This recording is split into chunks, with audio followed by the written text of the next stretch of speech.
அதன் மூலமா கூட நான் ஆசைப்படுறேன்.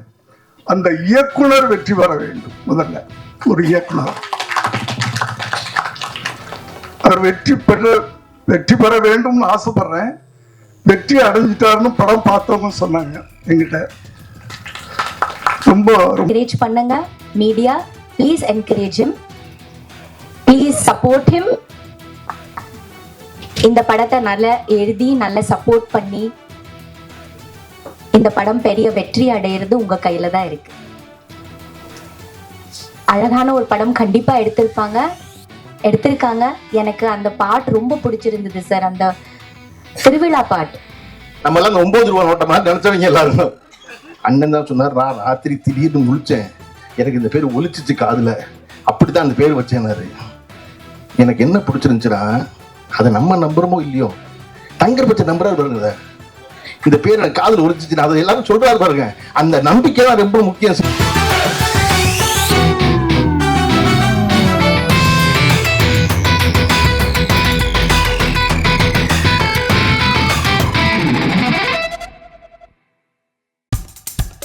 இப்போ நம்ம என்டர்டெயின்மெண்ட் ஆக போகுது பிளஸ். என்னது 5+ OTTs, 800+ blockbuster movies, அதுவும் 1+, 2+, 3+, multi+ languagesலயா? Exclusive movies, brand new web series, இன்ட்ரெஸ்டிங்கான ஷார்ட் மூவிஸ். வாவ், இதுல இவ்ளோ பிளஸ் இருக்கா? இதுல இருக்க ஒரே ஒரு மைனஸ், அதுவும் நமக்கு பிளஸ் தான். மத்த எல்லா OTT-யை விட மைனஸ் பிரைஸ்ல, அதுவும் ஒரு நாளுக்கு ₹1 தான். OTT Plus டவுன்லோட் பண்ணி நான் என் சந்தோஷத்தை பிளஸ் ஆக்கிட்டேன். அப்ப நீங்க OTT Plus, இது ஆல் இன் ஒன் ஆப். உடனே டவுன்லோட் பண்ணுங்க. OTT Plus, இதுல எல்லாமே பிளஸ். இந்த இனிய விழாவிலே பங்கேற்பதற்கு ஒரு வாய்ப்பை அளித்த என்னுடைய அன்பு சகோதரர் தங்கர் பச்சான் அவர்களுக்கு முதல்ல என்னுடைய நன்றியை தெரிவித்துக் கொள்கிறேன். இந்த திரைப்படத்தை பற்றிய செய்திகளை உலகம் முழுவதும் எடுத்து செல்ல இருக்கின்ற ஊடக நண்பர்களுக்கு என்னுடைய இனிய மாலை வணக்கம். மேடையில் நிறைய பேர் இருக்காங்க. இதில் பல பேர் மிகச்சிறப்பாக பேசக்கூடியவர்கள். இவங்க எல்லாருடைய பேரையும் நான் சொன்னால் அதுக்கே டைம் கம்மியாகிடும். அதனால் மேடையில் இருக்கின்ற அனைவருக்கும் என்னுடைய இதயபூர்வமான வணக்கங்களை தெரிவித்துக் கொள்கிறேன். வணக்கம். பொதுவாக இந்த டீசர்லாம் பார்த்துருப்பீங்க, நீங்கள் பாடலை பார்த்தீங்க. பார்க்கும்போது ஒரு பானை சோறுக்கு ஒரு சோறு பதம் எந்த அளவுக்கு சிறப்பாக இருக்குது அப்படின்றத நீங்கள் தெரிஞ்சிருப்பீங்க. ஆனால் ஒரு பானையும் ருசிக்கக்கூடிய வாய்ப்பு சீமானுக்கும் எனக்கும் அன்பு நண்பர் சிநேகனுக்கும் கிடைச்சது நேற்று. ஒரு புதுமுக இயக்குனர் தன்னுடைய படைப்பில் இந்த அளவுக்கு ஒரு நேர்மையான படைப்பாக தன்னுடைய படைப்பு இருக்கணும் அப்படின்னு நினைக்கிறதே மிகப்பெரிய விஷயம். அந்த விஷயத்தில் சிவபிரகாஷ் இயக்குனர் அவர்களை நிச்சயமாக பாராட்டியாக வேண்டும். அவர் இப்படியெல்லாம் சிந்திச்சதில் ஆச்சரியப்படுறதுக்கு ஒன்றும் இல்லை. ஏன்னா அவர் பாலு மகேந்திராவுடைய பட்டறையிலே தயாரானவர். அதை படம் பூரா பார்க்க முடியுது. இது ஒரு மிக சீரியஸான படம். அதனால் சிவபிரகாஷும் சீரியஸாக தான் இருப்பார் அப்படின்னு நினச்சேன் நான். ஆனால் அவர் ஒரு சின்ன குறும்புக்காரர் அப்படின்றது இந்த படத்துடைய டைட்டிலை பார்க்கும்போது எனக்கு தெரியுது. தங்கர் பச்சானுடைய மகனான விஜித் பச்சானை கதாநாயகனாக அறிமுகம் செய்தவர் அவங்க அப்பாவுடைய குணத்தை படத்தினுடைய டைட்டிலாக வச்சிருக்கார். பேரன்பும் பெருங்கோபம் கொண்டவர் தான் தங்கர் பச்சான். அவரோடு நல்லா நெருங்கி பழகியவர்களுக்கு அது தெரியும். அவரை பொறுத்த வரைக்கும் அன்பு காட்டுறதுலையும் அவருக்கு நிகர் அவர் தான். கோபம்னாலும் இதே இந்த அரங்கிலேயே கூட பல முறை அவர் வெடித்து சிதறியதெல்லாம் நீங்கள் பார்த்துருப்பீங்க. அந்த மாதிரி கோபத்தை காட்டக்கூடிய ஒரு மனிதர் அவர். இந்த படம் ரொம்ப ஒரு வித்தியாசமான படைப்பாக வந்திருக்கிறது. சில சமயம் நாம் ஒரு கணக்கு போடுவோம், காலம் அந்த கணக்கை மாற்றும்.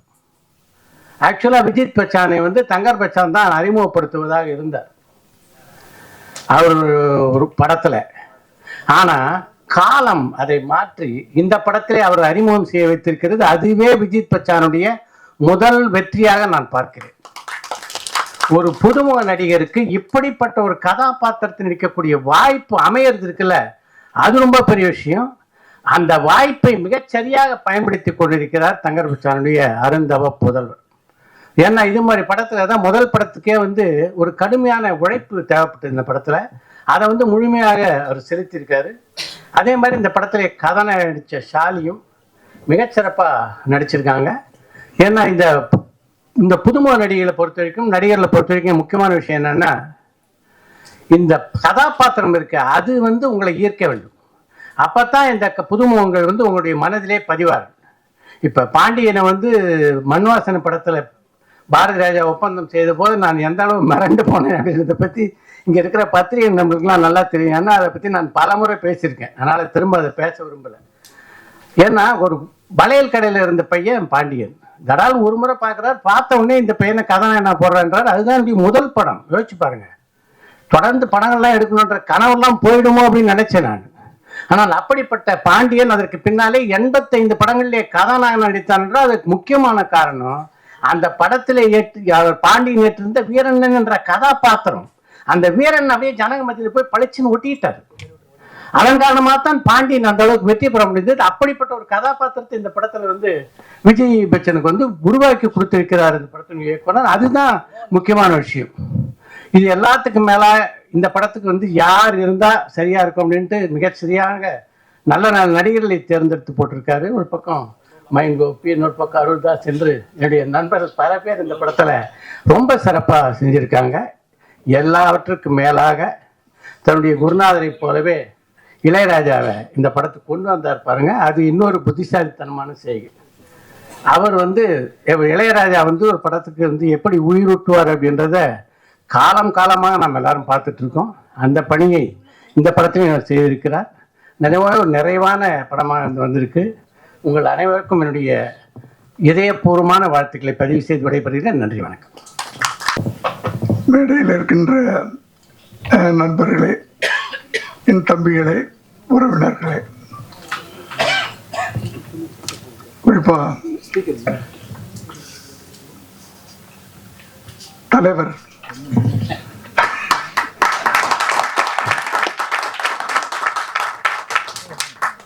எல்லோருக்கும் என்னுடைய மீடியா நண்பர்களே, சினிமாவை நேசிக்கக்கூடிய அனைவருக்கும் என்னுடைய மாலை வணக்கம். ரொம்ப நன்றி என்னை உடனே கூப்பிட்டதுக்காக பச்சன் சார்கள். நான் 2 வருஷமாச்சு ஈவினிங்ல எந்த ஃபங்க்ஷன்லையும் கலந்துக்கிறது இல்லை. கலந்துக்கணும்னு ஆசை எல்லா நிகழ்ச்சியிலையும். பட் ஒரு வயசுக்கு மரியாதை கொடுக்கணும்ல, அதை நான் கொடுத்துக்கிட்டு அடக்க ஒடுக்கமா ஒரு 6 மணி ஆச்சுன்னா வீட்டுக்குள்ளே போய் அடைஞ்சிடணும். 7 மணிக்கெலாம் டின்னரை முடிச்சுட்டு அப்படியே சினிமா 7:30 மணிலேருந்து 9 மணி வரைக்கும் ஏதாவது ஒரு சினிமாவை பார்த்துட்டு அழகாக 9 மணிக்கு. அதனால் நான் எங்கேயுமே ஈவினிங்கில் அதை நான் சொன்னேன். வந்தால் வந்து நடுவில் போகக்கூடாது, அது சபை நாகரிகம் இல்லை. பெரியவங்களாம் இருக்கும்போது நான் பாட்டுக்கு பேசிட்டு போனேன்னா நல்லா இருக்காது.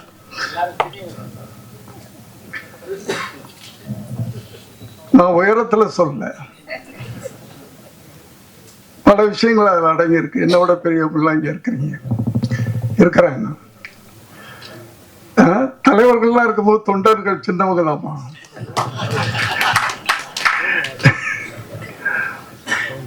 இல்லையா? அதனால தங்கர் பச்சன் அவர்களுக்கு என்னுடைய நன்றியை தெரிவிக்கிறேன். ஒரு நல்ல ஒரு எப்படின்னு சொல்றது எனக்கு தெரியல, அந்த நினைப்பு இருக்கிறது இல்ல. தங்கர் பச்சன் அவர்கள் எல்லாருக்கும் தெரியும், ஒரு பெரிய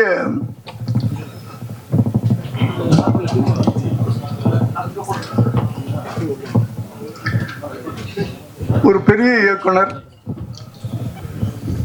பல காவியங்களை தமிழ் திரையுலகத்துக்கும் தமிழ் மக்களுக்கும் கொடுத்தவர். ஏன்னா அவர் படங்கள் வந்து திரைப்படங்களா நான் பார்த்ததில்லை, ஒரு காவியங்களா தான் இருக்கும். அப்படிப்பட்ட ஒரு சிறந்த இயக்குனர் தன் மகனை அறிமுகப்படுத்தணும் அப்படின்னு நினைக்கும் போது ஒரு இளைஞனை ஒரு தகப்பன் நடிகனை அறிமுகப்படுத்தணும். ஏன் இவ்வளவு பெரிய நடிகர் அதை செய்யலை? அங்கேதான் அவருடைய புத்திசாலித்தனம். தப்பா எடுத்துக்காதீங்க, இங்க அதில் நிறைய அடங்கி இருக்குது. ஒரு பிள்ளைய செதுக்கணும்னா சாதாரண விஷயம் இல்லை. அதை இன்னொரு இளைஞன்ட்ட கொடுத்துருக்கீங்க பார்த்தீங்களா, அங்கேதான் நீங்க செதுக்க ஆரம்பிச்சிட்டீங்க. நான் கூட அதான் நினைச்சேன், நடக்கல. என் மகன் விஜய் அவர்கள் நடிக்கணும்னு சொன்னப்போ அவரை போட்டோ ஷூட் எடுத்துட்டு, நான் இப்போ பிஸியாக 90s பல மொழிகளில் அவ்வளோ இதாக இருக்கும்போது நானும் அப்படித்தான் நினச்சேன்.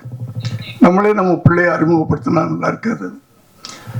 அதில் பல சிக்கல்கள் இருக்கு அப்படின்னு ஃபோட்டோ ஷூட் எடுத்துட்டு அந்த ஆல்பத்தை கையில் வச்சுக்கிட்டு எத்தனையோ இயக்குநர்கள்ட்ட போயிட்டேன். நான் ப்ரொடியூஸ் பண்ணுறேன், எவ்வளோ வேணாலும் செலவு பண்ணுறேன், இவனை நீங்கள் டைரக்ட் பண்ணணும் அப்படின்னு பல இயக்குநர்கள்ட்ட போனேன்.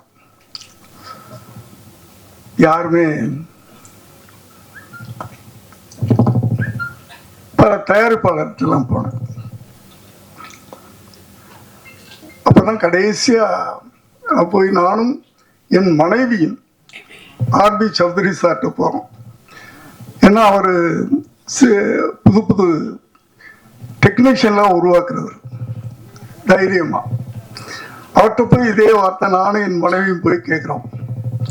அப்போதான் அவர் சொன்னாரே, நீ தான் பெரிய டைரக்டர் ஆச்சையா, நீயே அங்கேயும் இங்கே அழைச்சிக்கிட்டு இருக்க, நீயே அவனை வச்சு படம் எடுங்க அப்படின்னு சொன்னார்.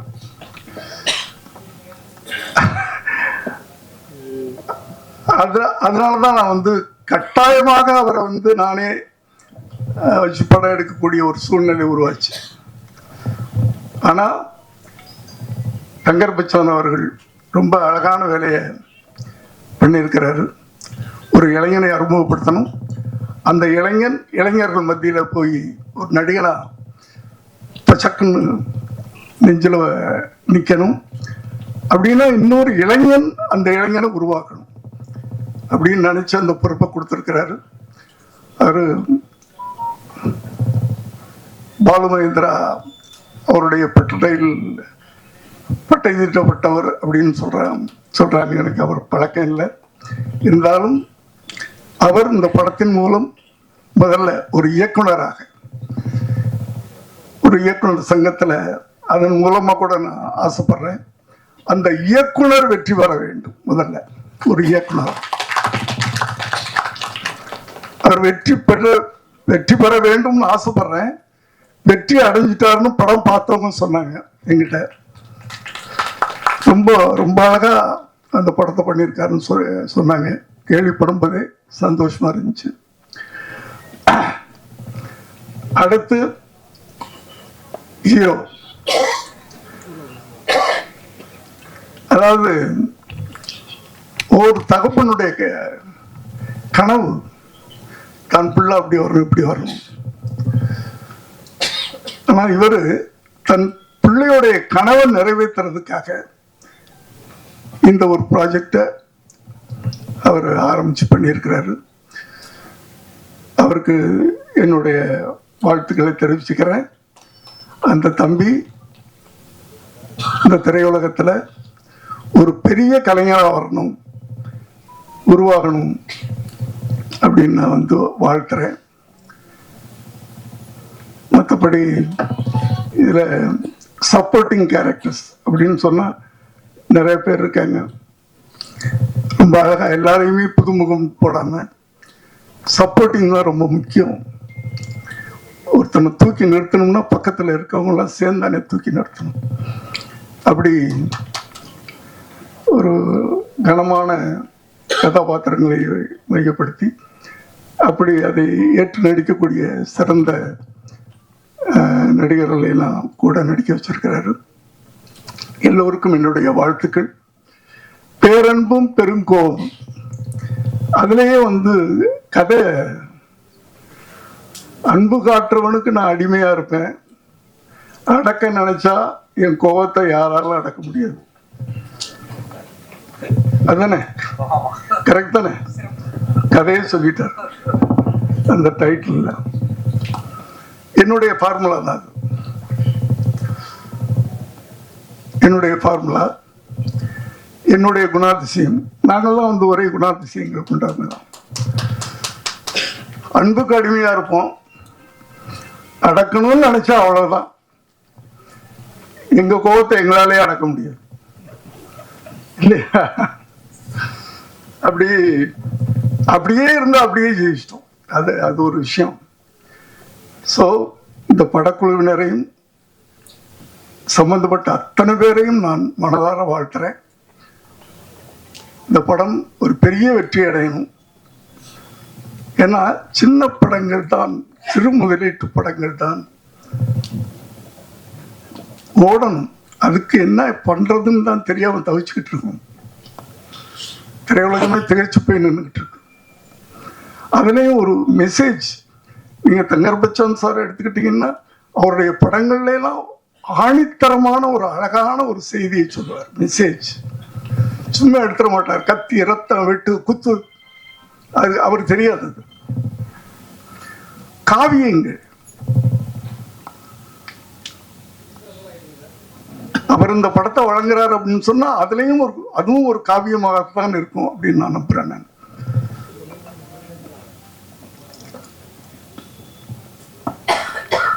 ஏன்னா இப்போ அது போற இடங்கள்லாம் நான் சொல்லிட்டு தான் இருக்கிறேன். வருகின்ற எழுத்தாளர்கள், இளைய தலைமுறை எழுத்தாளர்கள், இயக்குனர்கள், அவர்களுக்கு ஒரு பொறுப்புணர்ச்சி வேணும்னு சொல்லிக்கிட்டே இருக்கிறேன். ஏன்னா சினிமான்றது ஒரு பயங்கரமான ஆயுதம், வலிமையான ஆயுதம். சினிமா வந்து சொசைட்டில அவ்வளவு பெரிய தாக்கத்தை ஏற்படுத்துது. அதை ரொம்ப ஜாக்கிரதையா கவனமா நம்ம கையாளணும். ஆனா இப்பெல்லாம் வந்து படம் ஓடணும், அதுக்கு என்ன பண்ணணும்னு பாக்குறாங்களே தவிர அதுல என்ன நம்ம செய்தி சொல்றோம், மக்களுக்கு என்ன சொல்றோம் அப்படின்றது இல்லை. அந்த படம் ஓடணும், என்ன கதை அதெல்லாம் கேட்காதீங்க அப்படின்னு வர்ற இளைஞர்கள் எல்லாரும் இல்லை, ஒரு சிலர், அவங்களுக்கு அந்த பொறுப்புணர்வு வேணும். நீங்க சினிமா மூலமா என்ன சொல்றீங்க மக்களுக்கு, ஜனங்களுக்கு என்ன சொல்றோம்? சும்மா காசு சம்பாதிக்கிறது மட்டும்தான் சினிமா. இப்போ அதுவும் சம்பாதிக்க முடிய மாட்டேங்குது, அது வேற விஷயம். எல்லாம் விட்டுக்கிட்டு இருக்காங்க. இது வந்து இயக்குநர்களுக்கும் இருக்கணும் அந்த அக்கறை, நடிகர்களுக்கும் இருக்கணும், டெக்னீஷியன் அத்தனை பேருக்கு இருக்கணும். ஒரு படத்தை உருவாக்கும் போது அந்த படம் மூலமா ஜனங்களுக்கு நம்ம என்ன சொல்றோம் அப்படின்றது ரொம்ப முக்கியமான விஷயம். இதை நான் ஒவ்வொரு மேடை கிடைக்கும் போதெல்லாம் இதை நான் அழுத்தி சொல்லிட்டு இருக்கிறேன். ஆகவே குறிப்பா நான் யாரையும் சொல்லலை, எந்த நடிகரையும் சொல்லலை, குறிப்பா எந்த இயக்குனரையும் சொல்ல, எந்த எழுத்தாளரையும் சொல்ல. வருகின்ற இளைஞர்கள், சமுதாயத்தை மாற்றுங்கள். உங்கள் கையில ஒரு வலிமையான ஆயுதம், சினிமா என்ற ஆயுதம் கிடைத்திருக்கிறது. அந்த ஆயுதத்தை கவனமாக நீங்க பயன்படுத்தணும்னு கேட்டு இந்த படம் மிகப்பெரிய வெற்றி வரணும்னு வாழ்த்தி விடைபெறுகிறேன். நன்றி, வணக்கம். அவரை பத்தி என்ன சொல்றது, என்ன தம்பி சொல்ல, எதை சொல்ல? என் திரைப்பட கல்லூரி வாழ்க்கையை ஆரம்பிக்கும் போதிருந்தே என் கூட வாளாட்டி கொண்டிருந்தவர் அவர், என் வாளாக இருந்தவர். அப்புறம் எனக்கு எதிராக வாள் எடுத்தவர். ஒரு மிகச்சிறந்த படைப்பாளி. நான் ஒரு கதை சொன்னேன், சே இதெல்லாம் ஒரு கதையா, என்ன நீ அப்படின்பா. என்கிட்ட ஒளிப்பதிவு உதவியாளராக எனது படங்களில் பணியாற்றியவர். அது மட்டுமல்ல, திரைப்பட கல்லூரியில் படிக்கும்போதே எங்கள் யூனிட்டில் அற்புதமான ஒரு கலைஞன், ஒரு வித்தியாசமான சிந்தனையாளர். அவருக்கு அவருடைய வாழ்வியல் கருத்துக்கள் இருந்து எடுத்து அவர் கி. ராஜநாராயணன் அவர்களுடைய மிகப்பெரிய ரசிகர். அவருடைய புத்தகங்களை எல்லாம் எனக்கு கொண்டு வந்து அப்போதே கொடுப்பார். நானும் நல்ல படம் எடுக்கணும்னு ஆசைப்பட்டவர் அவரு. அதை பண்ணனா இல்லையான்னு எனக்கு தெரியாது. ஆனால் ஒரு இயக்குனராக தங்கர் பச்சான் வெளியே வரும்போது தனக்கென்று ஒரு அற்புதமான அடையாளத்தை ஏற்படுத்தி கொண்டவர். தமிழ் சினிமாவிலே ஒரு தனி முத்திரையை பதித்த என் அன்பு சகோதரர். சும்மா ஒரு மெசேஜ் மட்டும் போட்டிருந்தாரு, பேரன்பும் பெருங்கோபம். அடப்பாவி, இவன் பேரன்பு மிக்கவன், நான் போகவில்லை என்றால் பெருங்கோபத்துக்கு ஆளாகி விடுவான் என்று பயந்து போய் தான் வந்தேன். காலையிலேருந்து இந்த செல்வமணி கூட ஒரு பெரிய போராட்டங்களில் உட்கார்ந்துட்டு சோறு தண்ணி கூட இல்லாமல் இப்படி அலைஞ்சிக்கிட்டு இந்த சினிமாவை எல்லாம் காப்பாற்றணுங்கிறதுக்காக ஒரு குரூப் நாங்கள் போராடிட்டு இருக்கிறோம். நீங்கள் எல்லாம் கூட இருக்கீங்கன்ற நம்பிக்கையில் பாவமாக இருக்கு. செல்வமணியை பார்த்து எதுக்குடா இவ்வளவு சிரமப்படுறேன்னு கேட்டேன். சாப்பாட்டுக்கு வழி இல்லாமல் பாண்டி பஜார்லேயும் கோடம்பாக்கத்திலையும் நடந்து வாய்ப்பு கிடைச்சதுன்னா எனக்கு நடந்து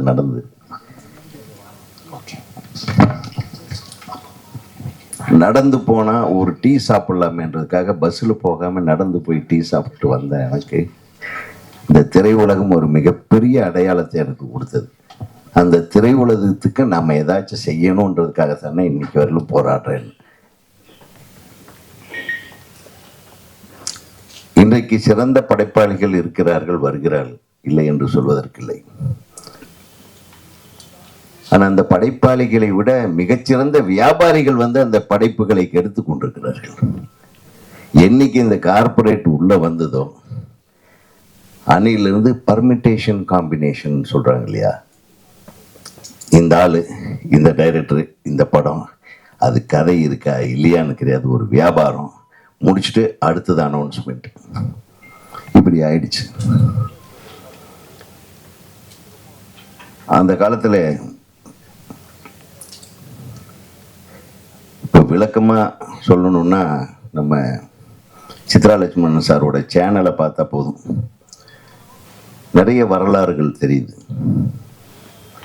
ஏவி மேயப் செட்டியார் அவர்களை எடுத்துக்கொண்டால் வந்து ஒரு படமே பார்த்துட்டு படம் சரியில்லைன்னா திருப்பி ரீஷூட் பண்ணி இதை இன்னும் அழகான படமாக கொண்டு வரணும் அப்படின்னு உட்கார்ந்து எல்லாம் பிளான் பண்ணி திரும்பியும் அழகாக ஒரு படைப்பு மிகச்சிறப்பான படைப்பாக வேண்டும், அது மக்களிடத்திலே சென்று அடைய வேண்டும் என்று போராடிய தயாரிப்பாளர்கள் இருந்திருக்கிறார்கள்.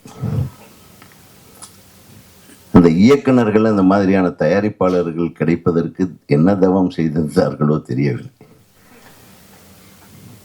இன்னைக்கு தயாரிப்பாளருக்கு டைரக்டர் என்ன எடுக்க போறாருன்னு தெரியாது.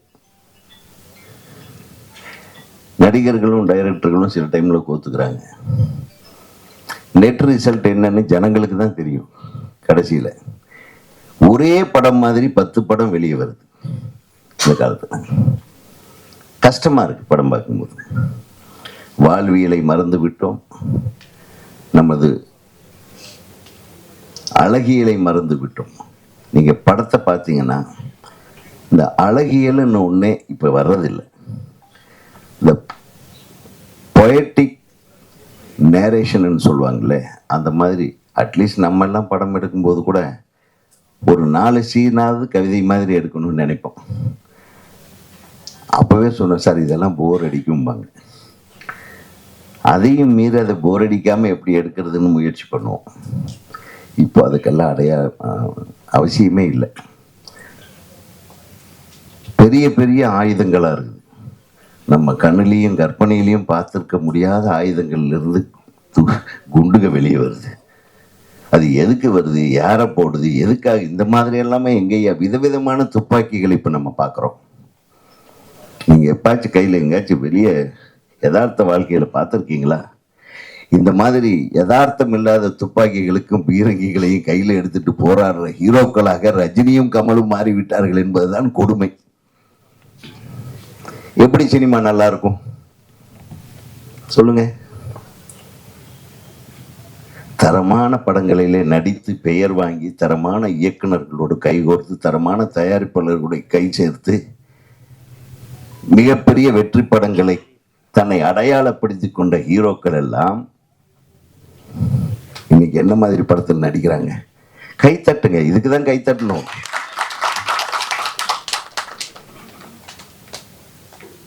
போனா போட்டு இந்த தமிழ் சினிமாவுக்கும் இந்த தமிழ் பண்பாட்டை காப்பாற்றுற மாதிரியான அட்லீஸ்ட் ஒரு படம் நடுவில் நடிச்சிருங்களேன். ஏன் தம்பி சீமான், நீ இதுக்கு ஏதாவது சொல்லுவா, இது ஒரு டைப்பா பேசுப்பா அதை பத்தி. அதே நம்ம நீ பேசினா மட்டும்தான் அது பரபரப்பா போய் ரீச் ஆகுது. இப்போ நம்ம பேசினா உதயகுமார் வந்து இப்ப படம் இல்லை அதனால இப்படி பேசுறாருன்ற, படம் இல்லைன்றதுக்காக இல்லை, நான் அந்த மாதிரி படங்கள் செய்வதில்லை என்று முடிவெடுத்திருக்கிறேன். நம்ம எடுக்கிற கதையில நடிகருக்கு நடிகன் ரெடியா இருந்தா மட்டும்தான் நம்ம எடுக்கிறது. அதுதாங்க அப்படி சிவாஜி சார் சொல்லியிருக்காரு. அப்ப எப்படிப்பா நீங்க இத்தனை படங்கள்ல நடிச்சிருக்கீங்க, ஒவ்வொரு படத்துலயும் ஒவ்வொரு மாதிரி இருக்கு, ஒவ்வொரு படத்துலயும் உங்க நடை வேற மாதிரி, உங்க உடை வேற மாதிரி, உங்க முக பாவனைகள் வேற மாதிரி, எப்படி இதெல்லாம் முடியுதுன்னு என்னால எதுவுமே இல்லடா. ஒருத்தன் நல்ல கதையை வந்து சொன்னான்னா அதுக்கு நான் வந்து அடிமையாயிடுவேன், அந்த கதாபாத்திரத்துக்குள்ள நான் பூந்துருவேன்.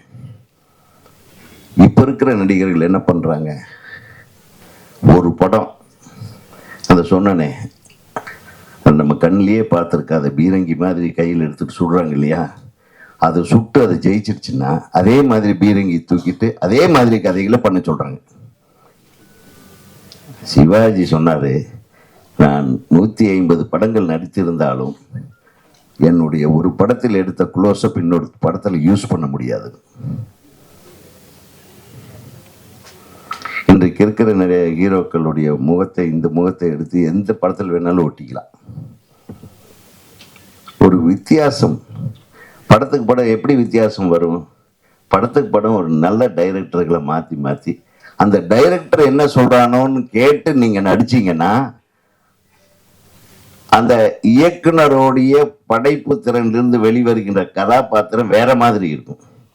அந்த மாதிரி கதாபாத்திரங்கள் வரும்போது அந்த திரைப்படம் அந்த நடிகருக்கும் சரி தயாரிப்பாளருக்கும் சரி ஒரு வித்தியாசமான படமாக அமையும். வித்தியாசத்துக்கே போக விரும்பல, பர்மிட்டேஷன் காம்பினேஷன். A+B நமக்கு 250 கோடி வருதா, அதான் அந்த படம் நாஸ்தியான படமாக இருந்தாலும் சரி, ஜனங்க பார்க்க முடியாத படமாக இருந்தாலும் சரி, எடுத்து தொலைப்போம். இதுதான் கார்ப்பரேட் கொள்கை. அந்த கார்ப்பரேட் கைக்கு என்னைக்கு சினிமா போச்சோ அதோட அழகியல், வாழ்வியல், ஒரு சமுதாய கண்ணோட்டம் இது எல்லாமே போயிடுச்சு. இதுதான் உண்மை. அப்புறம் முதல்ல எல்லாம் வந்து நடிகர்கள் ஒருத்தர் நடிச்சாருன்னா அந்த நடிகர் என்ன நடிக்கிறாருன்னு அடுத்த நடிகர் பக்கத்தில் உட்காந்து பார்த்துட்டே இருப்பாங்க. ஒரு நடிகையும் பார்த்துட்டு இருப்பாங்க, அவர் என்ன நடிக்கிறாரு அந்த ஷாட்லன்னு. இப்போ இருக்கிற ஹீரோ ஹீரோயின்களை இவர் என்ன நடிச்சாரு போனது ஷாட்லன்னு தெரியாது, இவங்க என்ன நடிக்கிறாங்களோ அதை மட்டும் நடிச்சுட்டு வந்துடுவாங்க. ஒரு கனெக்டிவிட்டியே இல்லாத ஒரு சினிமா உலகம் இப்போது இயங்கி கொண்டிருக்கிறது. இயக்குனருக்கும் நடிகருக்குமே சில டைம்ல கனெக்டிவிட்டி இருக்காது. அந்த நடிகருக்கும் மற்ற கதாபாத்திரங்கள் நடிக்கக்கூடியவர்களுக்கும் கனெக்டிவிட்டி இருக்காது. எல்லாத்துக்கும் ஒவ்வொரு கேரவன், எல்லாத்துக்கும் ஒவ்வொரு அறை. திடீர்னு வந்து நின்று நீங்க என்ன கேரக்டர், அப்பாவா, என்னையா கொடுமை இது. நான் ஒரு படத்தில் சிவாஜி சாரை நடிக்க வச்சேன். சத்யராஜ் மற்றவங்க எல்லாம் நடிச்சிட்டு இருந்தாங்க. அப்பா நீங்க ரெஸ்ட் எடுங்க. இதுதான் இந்த கவுண்டர் ஏதாச்சும் நடிச்சுட்டு போயிடும், அவனுக்கு கவுண்டர் நான் கொடுக்க வேண்டாம்ப்பா. என்ன ஒரு இது பாருங்க, அந்த சினிமா எங்க போச்சு. இன்னைக்கு திரையுலகம் நன்றாக இருக்கிறதுன்னு சொன்னா அது நம்ம நாமளே ஏமாத்திக்கிறது. நன்றாகவே இல்லை, அதுதான் உண்மை. நன்றாக இருக்க வேண்டும் என்றால் சிறந்த படைப்பாளிகளிடம் படங்களை ஒப்படைத்து விட்டு அவர்கள் சொல்லுவதை கேட்டு நடிக்க வேண்டும். அப்பதான் சிறந்த படைப்புகள் வரும். இது உண்மையை சொல்றேன். நீங்க ஒரு சிறந்த படத்தை எடுத்து விட்டால் அது வியாபாரம் பண்ண வேண்டிய அவசியமே இல்லை, தானாகவே வியாபாரத்துக்கு வந்துடும். அந்த மாதிரி பேரன்பும் பெருங்கோபமும் நிச்சயமாக தானாக வியாபாரத்துக்கு வரும் படமாக இது அமைய வேண்டும் என்று நான் உன்னை வாழ்த்துகிறேன். இங்கே தம்பி நம்ம ஹீரோ இங்கே அப்படியே தங்கர் பச்சானுடைய ஸ்டைலு. இந்த கதையை நீயே சூஸ் பண்ணேன்னு சொன்னார் உங்கள் அப்பா. அப்படியா? உங்கள் அப்பா இதில் தலையிடவே இல்லைன்னு சொன்னான். இதெல்லாம் உண்மைதானா அப்படின்னு ஜெயிச்சிட்டேடா நீ. ஏன்னா தலையிட்டான்னு வைங்க ரொம்ப கன்ஃபியூஸ் ஆகிடும். ஷூட்டிங் நான் பண்ணிட்டு இருப்பேன். ஆச்சே எதுக்கு இங்கே ஷார்ட் வச்சுட்டு இருக்கிறீங்க? நான் அப்படி திரும்பி பார்ப்பேன். இது என் படம்டா. அடா எந்த படம் இது ஷார்ட் ஆகுது அப்படிமா. அந்த அளவுக்கு ஒரு ஒரு உதவி ஒளிப்பதிவாளர் அப்படியெல்லாம் இல்லை. என்னுடைய குடும்பம் வந்து எங்களுக்குள்ள நாங்கள் அப்படித்தான் அளவுக்கு மக்களை போய் அடைந்தது. இன்று வரையிலும் நமது படைப்புகள் பேசப்பட்டு வருகிறது. இன்னைக்கு போன வருஷம் என்னென்ன படம் ரிலீஸ் ஆகி அது நம்ம மனசில் இருக்குதுன்னு கேட்டால் ஒரு படமும் நிற்கிறது இல்லைன்னு எல்லாரும் சொல்கிறாங்க. நான் சொல்லலை, ஏன்னா நான் படங்களை ஜாஸ்தி பார்க்கறது நிறுத்திட்டேன். தயவு செய்து இந்த சின்ன படம் என்று இதை பார்க்காமல் அழகான படம், ஒரு மிகச்சிறந்த கலைஞனின் மகன் நடித்திருக்கிறான், படைப்பாளியின் மகன் நடித்திருக்கிறான். அவன் சாதாரணமாக நடிச்சிருக்க மாட்டான். அவன் என்கிட்ட தம்பி சொல்லும்போது காலையில் முதல்ல எடுத்த படம் என்னடா, அது வேண்டாம் இதுதான் ஃபஸ்ட்டு ரிலீஸ் ஆகணும்னு சொல்லிட்டான் என் பையன் அப்படின்னு. அப்படின்னா அந்த குழந்தைக்கு எவ்வளவு பெரிய கான்ஃபிடென்ஸ் இருக்குது இந்த படத்தில், அதை வச்சு சொல்கிறேன். நிச்சயமாக அந்த கான்ஃபிடென்ஸ், அந்த அந்த இலக்கு, அவனுடைய இலக்கை அடைவதற்கு அவனுடைய முடிவு தான் இறுதி முடிவாக இருக்க வேண்டும் என்று நீ உறுதியுடன் செயல்படுகிறாய் இல்லவா, அது போதும். ஒரு அப்பா அதுதான் பண்ணணும். இல்லைடா நான் சொல்கிற மாதிரி கேளு, நான் சொல்கிற மாதிரி கேளுன்னு கேட்டவங்க எடுத்த பசங்கள்லாம் ஃபெயில்யூர் ஆயிட்டாங்க. நிறைய ஹீரோக்கள், அது நிறைய இயக்குனர்கள் தன் பிள்ளைகளை பெருசாக கொண்டு வர முடியல. ஏன்னா அவங்க கான்சன்ட்ரேஷன் அதில் ஜாஸ்தி இருந்ததுனால இப்படி தான் இருக்கணும், அதெல்லாம் முடிவு பண்ணக்கூடாது. சொன்ன எஸ்ஏசி சார் சொன்ன மாதிரி அவர் வந்த காலத்தில் அவர் எங்கிட்டயே வாய்ப்பு கேட்டிருக்கார். விஜய் அவர்களை அறிமுகப்படுத்தி 2வது படம் 3வது படம் நீங்கள் டைரக்ட் பண்ணணும். பட் அவர் எடுத்த ஒரு முடிவு வேற. அவர் ஒரு வெறித்தனமாக இறங்கினார். தன்னுடைய சொத்தையெல்லாம் அடமானம் வைத்து தான் விஜயை வளர்த்தார். அதுதான் உண்மை. அது தெரியும் எனக்கு. சாதாரணமான உழைப்பு இல்லை. தன் மகனை ஹீரோ ஆக்குவதற்கு, வெற்றி பட நாயகன் ஆக்குவதற்கு அவர் அவ்வளவு கஷ்டப்பட்டார். அதனால தான் அவர் அந்த அளவுக்கு அட்வைஸ் பண்ணிட்டு போகிறார். நல்ல படங்கள் எடுங்க, நிச்சயமாக நீங்கள் ஜெயிச்சிருவீங்க அப்படின்னு. ஸோ இந்த படத்தின் ட்ரெய்லரை பார்க்கும் வாய்ப்பை நான் இழந்து விட்டேன். நான் பார்த்துட்றேன். அதை அனுப்பி நீ இதை அனுப்பிட்டேன், நான் இன்னும் பார்க்கல. அதனால் லிங்க் அனுப்புறதுல பெரிய மன்னர் இவர். அவன் பேசுறது எல்லாம் லிங்க்ல அனுப்பிடுவார். கேட்கலன்னா ஏன் பார்க்கலையா, என்ன பண்ணிட்டு இருக்க நீ அப்படின்பா. அந்த அளவுக்கு பேரன்பு. நீ என்னதான் பேசினாலும் சரி, உன் மீது கோபமே வராது. இந்த தமிழ் திரை உலகம் உன்னை வாழ்த்தி கொண்டே இருக்கும், பாராட்டி கொண்டே இருக்கும். அந்த பாராட்டு மலையிலே உன் பிள்ளையும் நனையப் போகிறான். உனது மனைவி, உன்னுடைய மனைவி அவ்வளவு அற்புதமான ஒரு என் தங்கை. அவனுடைய எல்லா கஷ்டங்களிலும் கூட இருந்தான். கணக்கு பார்க்க தெரியாது இவனுக்கு. என்ன அதெல்லாம் எனக்கு தெரியாது. கேமரா வச்சு நின்று பார்ப்பேன். பின்னாடி அண்ணன் இவ்வளவு செலவாகுதுன்னு இந்த ஆளுக்கு சொல்லு, ஒன்றும் டென்ஷன்லேயே சுற்றிட்டு இருக்காது. ஸோ கணக்கு பார்க்குற என்னுடைய தங்கை கூட இருக்கிற வரையிலும் உன்னுடைய கணக்கு கரெக்டாக இருக்கும். கரெக்டாக. ஆக உங்கள் அனைவரையும் இந்த விழா மேடையில் எனது தம்பியின் மகனுக்கு வாழ்த்து கூற வந்திருக்கும் என் அருமை தம்பிகளுக்கும், என் அண்ணன்மார்களுக்கும், அனைத்து அன்பு சகோதரர்களுக்கும் தமிழ்நாடு திரைப்பட இயக்குநர்கள் சங்கத்தின் சார்பில் நான் வாழ்த்து தெரிவிப்பதில் மிகுந்த மகிழ்ச்சி அடைகிறேன். வாழ்க. இந்த திரைப்படம் மிகப்பெரிய வெற்றி படமாக அமைய வேண்டும். நன்றி.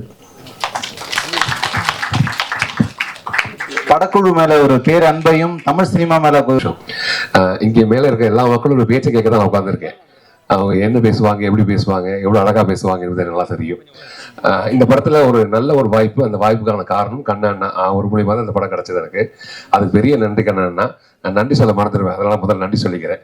மாஸ்டருக்கு பெரிய நன்றி, அதே மாதிரி தம்பிக்கு சாய் தம்பிக்கு நன்றி. இந்த படத்துல ஒரு நல்ல கதாபாத்திரம், இந்த கதாபாத்திரத்துக்கு ரொம்ப நல்லா பண்ணியிருக்கேன் அப்படின்னா அந்த புகழ் என் இயக்குனரை மட்டுமே சாரும். இயக்குனருடைய அந்த வழி தான் அதை பண்ணியிருக்கேன். ஒருவேளை நல்லா பண்ணல, சரியா பண்ணலன்னா அந்த குறை எழுது, நான் சரியா உள்வாங்கி சரியா பண்ணலன்னு அர்த்தம்.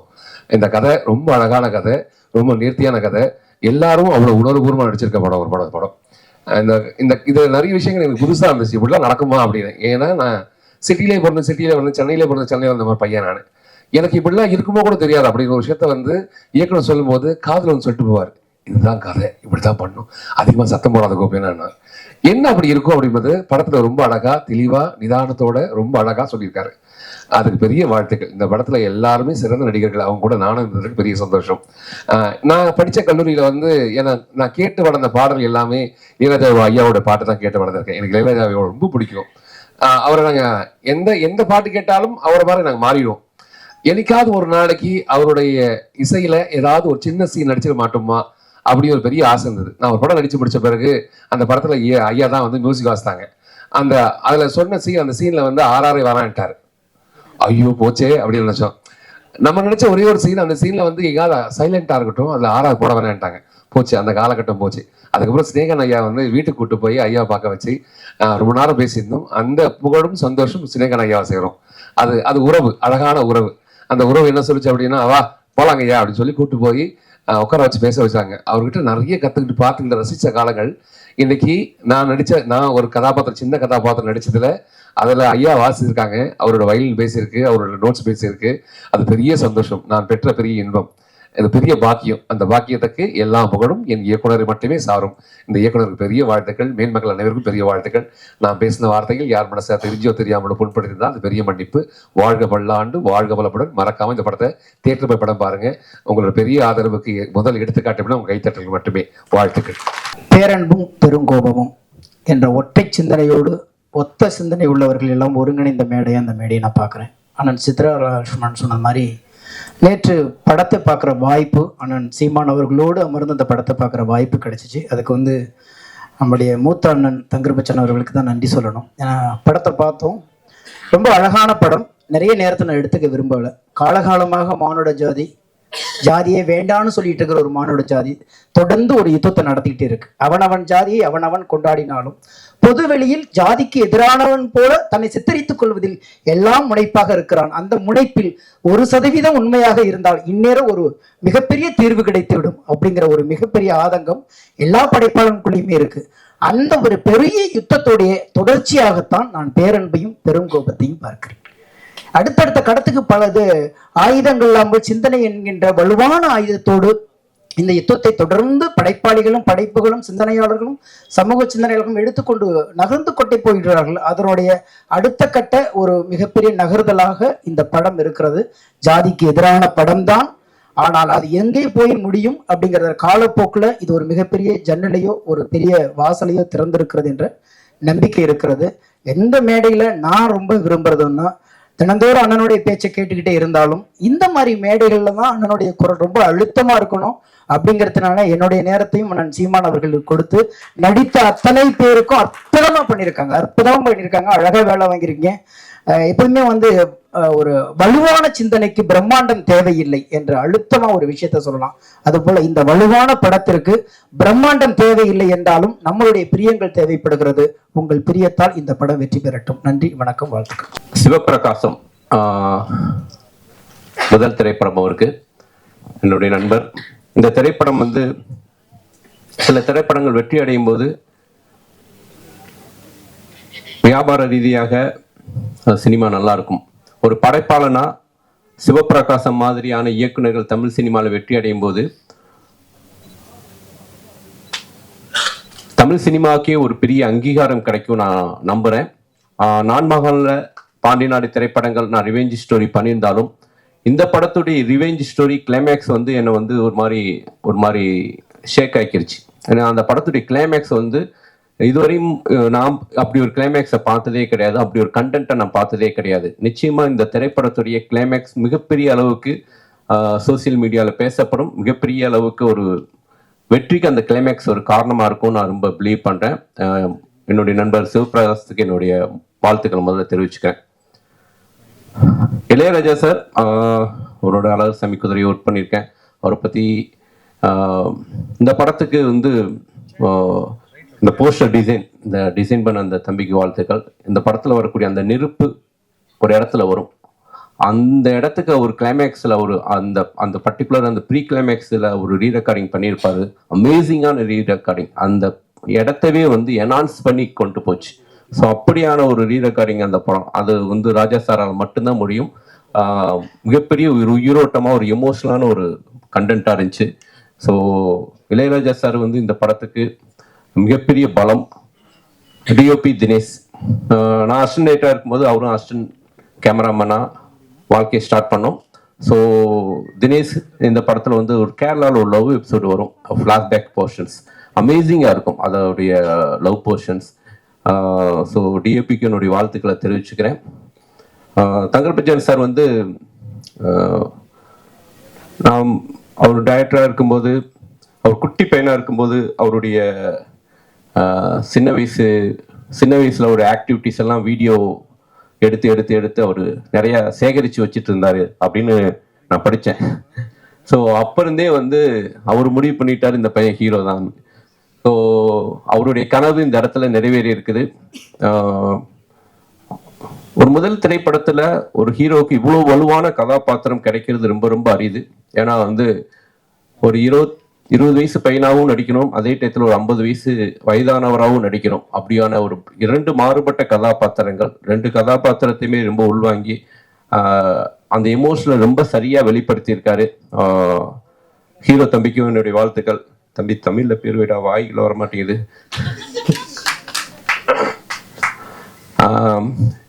ஷாலி இந்த படம் பார்த்து முடிச்சோடனே நான் வந்து டைரக்டர்கிட்ட சொன்னேன், இந்த பொண்ணு யாரு, மலையாளியா அப்படின்னு கேட்டேன். இல்லை சார் தமிழ் பொண்ணு தான் அப்படின்னாங்க. ஸோ என்னுடைய ஒரு படத்துக்காக ஷாலியை வந்து நான் மீட் பண்ணி பேசினேன். இப்போ இந்த படத்தில் இன்னொரு கேரக்டர் பண்ணேன். என்னுடைய 2K Love Story திரைப்படத்தில் வந்து இங்கே அவங்க ஹரிதாக்கானா ஓகே ஹரிதா வந்து என்னுடைய திரைப்படத்தில் நடிக்க வச்சேன். ஸோ இந்த படத்துடைய மெயினாக இந்த படம் என்ன அப்படின்னா, இந்த படத்துடைய கிளைமேக்ஸ் தான் இந்த படத்தை வந்து வேறொரு திரைப்படமாக மாற்றுது. அதனால் இந்த திரைப்படம் நிச்சயமாக வந்து மக்களுக்கு ஒரு புது விதமான உணர்வை கிடைக்கும். இந்த திரைப்படத்தின் மூலம் தமிழ் சினிமாவுக்கு ஒரு நல்ல ஹீரோ கிடைச்சிருக்காரு. கண்டிப்பாக ஒரு பேஷனான ஒரு ஹீரோவாக தமிழ் சினிமாவில், ஏன்னா ஒரு இயக்குனருடைய பையன் ஒரு இயக்குனருடைய வழியை புரிஞ்சுக்கிட்டு அவருக்கு சப்போர்ட் பண்ணியிருக்காரு. நிச்சயம் இந்த திரைப்படம் மிகப்பெரிய வெற்றி அடையும். இந்த திரைப்படத்தை வாங்கி ரிலீஸ் பண்ணக்கூடிய சார் உங்களுக்கும் என்னுடைய வாழ்த்துக்கள் sir. Thank you so much.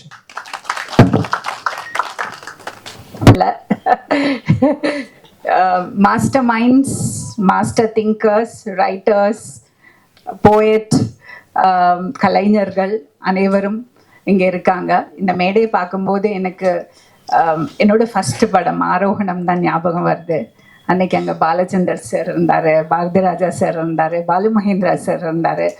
So அந்த மாதிரி ஒரு வைப் யூனோ இங்கே எனக்கு தெரியறது. ஸோ உங்களுக்கு இது டெபியூ ஃபிலிம், இந்த ஹீரோக்கு டெபியூ ஃபிலிம், டிரெக்டருக்கு டெபியூ ஃபிலிம், ஹீரோயினுக்கு டெபியூ ஃபிலிம், அப்படி எல்லாருக்கும் debut film. So it's such an important day for them. அந்த மாதிரி ஒரு நாளில் இத்தனை பேரும் இங்கே வந்து அவங்கள வாழ்த்துறது இது ஒரு பெரிய ஒரு blessing. Aarohanam you know music release அன்னைக்கு அந்த ப்ரெஸ் மீட்டுக்கு முன்னாடி நாங்கள் படத்தை காமிச்சிட்டு தான் அப்புறம் எல்லாரையும் மேடை மேலே ஏற்றினோம். அதே மாதிரி இன்னைக்கு இங்கே வந்து பேசினவங்க எல்லாருமே most of them have seen the movie இல்லையா. படத்தை பார்த்துட்டு இப்போ சுஷீந்திரன் சார் பேசும்போது அவர் படம் பார்த்துட்டு அவ்வளோ உணர்வு பூர்வமாக பேசினாரு. He's a brilliant director, brilliant writer.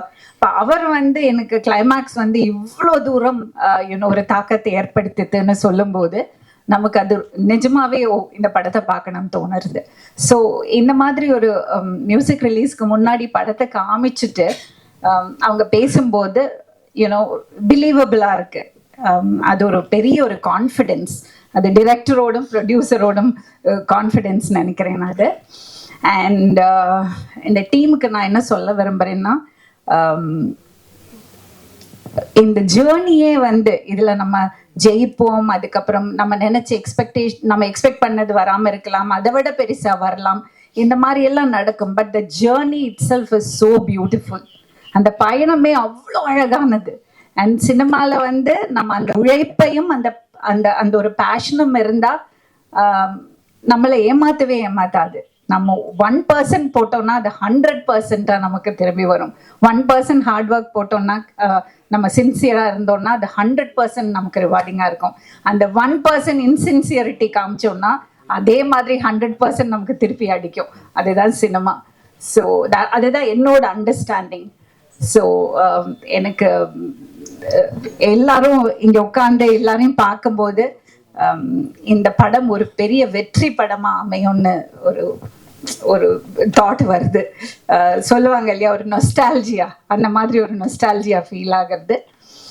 And all the best to the team.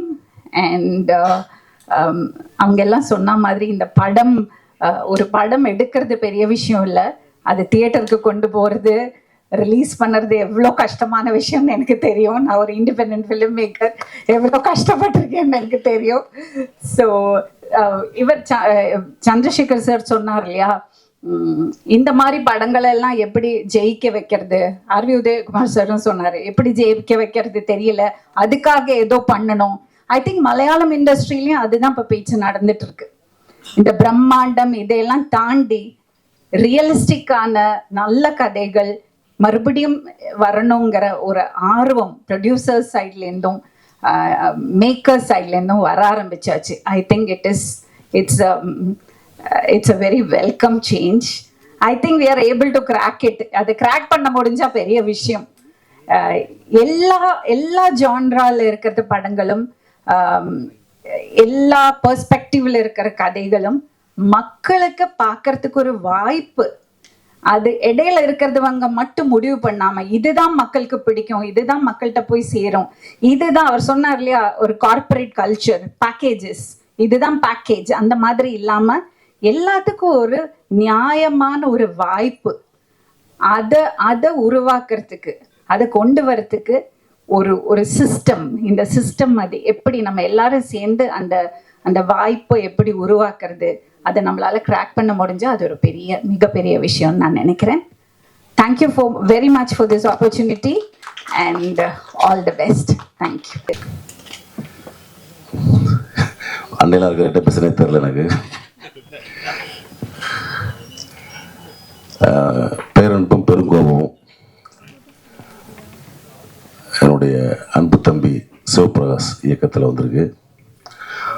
இது எப்படின்னா ஒரு குடும்பத்தில் இந்த முதல் பட்டதாரி வந்தோன்னு ஒரு சந்தோஷம் இருக்கும்ல, அந்த மாதிரி ஒரு பயங்கரமான ஒரு சந்தோஷமான ஒரு நிகழ்ச்சி இது. ஏன்னா சிவபிரகாஷ் இங்கே குடும்பத்தில் ஒருத்தர், நிறைய பேர் ஒர்க் பண்ணி போராடி இந்த படத்தை பண்ணியிருக்காரு. ரொம்ப ஒரு நேட்டிவிட்டியான ஒரு ஃபிலிம். நம்மளுக்கு மதுரை சைடு ஒன்றும் பிரச்சனை இல்லை, அது தெரியும் கல்ச்சர். ஆனால் கோபி என்ன சொன்ன மாதிரி, மைம் கோபி என்ன சொன்ன மாதிரி அவருக்கு புதுசாக இருந்துச்சு. அதே மாதிரி லோகு சார், நாங்கள்லாம் ஒரு வில்லன் கேங்கு. ரொம்ப ஒரு அற்புதமான ஒரு படம். அந்த படம் கண்டிப்பாக வந்துடும். நேற்று நான் படம் பார்க்கல, ஊரில் அந்த நித்தம் வந்தேன் ஈவினிங்கு. ஸோ கண்டிப்பாக பார்த்து ரசிக்கிறோம். உங்களுக்கு பிடிக்கும்னு நினைக்கிறேன். ரொம்ப ஒரு எமோஷனல் மூமெண்ட்டாக இருக்குது. பிரகாஷ்,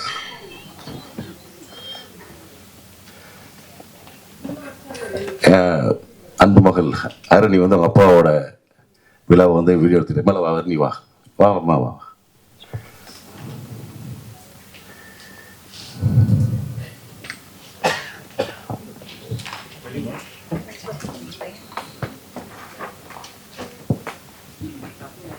அப்படி வரும்.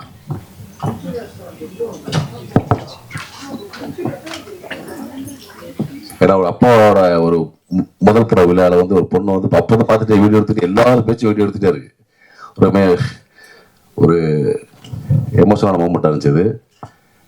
கண்டிப்பாக பிரகாஷ் ஜெயிச்சிருவோம், கண்டிப்பாக ஜெயிப்போம். இந்த விழாவை கண்டிப்பாக வந்து சபி மேலே வந்து பார்த்துட்டு நினைக்கிறேன். Okay, thank you.